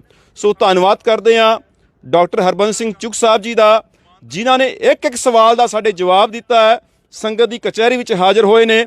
ਆਸ ਕਰਦੇ ਹਾਂ ਜਦੋਂ ਸਾਨੂੰ ਕਿਸੇ ਵੀ ਭਾਵੇਂ ਡਾਇਰੈਕਟਰ ਦੇ ਲਈ ਭਾਵੇਂ ਇਹਨਾਂ ਨੂੰ ਅਸੀਂ ਜਦੋਂ ਦੁਬਾਰਾ ਅਪੀਲ ਕਰਾਂਗੇ ਇਸੇ ਤਰ੍ਹਾਂ ਸਾਡੇ ਕੋਲ ਆਉਣਗੇ ਤੇ ਸੰਗਤ ਦੇ ਸਵਾਲਾਂ ਦੇ ਜਵਾਬ ਦੇਣਗੇ। ਡਾਕਟਰ ਸਾਹਿਬ ਤੁਹਾਡਾ ਬਹੁਤ ਬਹੁਤ ਧੰਨਵਾਦ, ਤੁਸੀਂ ਸਾਰੇ ਸਵਾਲਾਂ ਦੇ ਲਗਭਗ ਜਵਾਬ ਦਿੱਤੇ। ਤੁਹਾਡਾ ਬਹੁਤ ਬਹੁਤ ਧੰਨਵਾਦ ਮੈਨੂੰ ਇਹ ਪਲੇਟਫਾਰਮ ਦੇਣ ਵਾਸਤੇ ਤੇ ਸੰਗਤ ਦੇ ਸਾਹਮਣੇ ਰੂਬਰੂ ਹੋਣ ਵਾਸਤੇ।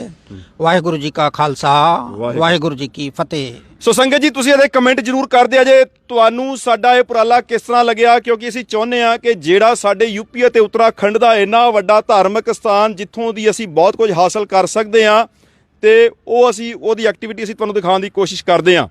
ਸੋ ਜ਼ਰੂਰ ਤੁਸੀਂ ਕਮੈਂਟ ਕਰਿਆ, ਕਿਉਂਕਿ ਜਦੋਂ ਤੁਹਾਡੇ ਕਮੈਂਟ ਆਉਂਦੇ ਨੇ ਅਸੀਂ ਮੋਟੀਵੇਟ ਹੁੰਦੇ ਹਾਂ ਤੇ ਸਾਨੂੰ ਵੀ ਲੱਗਦਾ ਹੈ ਕਿ ਸਾਡਾ ਇਹ ਜਿਹੜਾ ਪ੍ਰਚਾਰ, ਸਾਡਾ ਇਹ ਜਿਹੜਾ ਕੰਮ ਹੈ ਉਹਨੂੰ ਤੁਸੀਂ ਪਸੰਦ ਕਰ ਰਹੇ ਹੋ।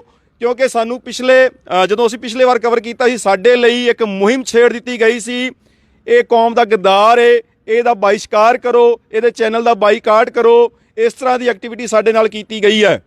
ਸੋ ਤੁਹਾਨੂੰ ਕੀ ਲੱਗਦਾ ਜਿਹੜਾ ਕੰਮ ਅਸੀਂ ਕਰ ਰਹੇ ਹਾਂ ਕਿ ਇਹਦੇ ਨਾਲ ਅਸੀਂ ਕੌਮ ਦਾ ਨੁਕਸਾਨ ਕਰ ਰਹੇ ਹਾਂ ਜਾਂ ਕੌਮ ਦੀ ਭਲਾਈ ਕਰ ਰਹੇ ਹਾਂ, ਇਹ ਵੀ ਤੁਸੀਂ ਜ਼ਰੂਰ ਦੱਸਿਆ ਜੇ। ਸੋ ਦਿਓ ਇਜਾਜ਼ਤ, ਹਰਵਿੰਦਰ ਸਿੰਘ ਚਾਵਲਾ ਨੂੰ ਫਿਰ ਕਿਸੇ ਐਕਟੀਵਿਟੀ ਦੇ ਨਾਲ ਤੁਹਾਡੇ ਸਾਹਮਣੇ ਹਾਜ਼ਰ ਹੋਵਾਂਗੇ।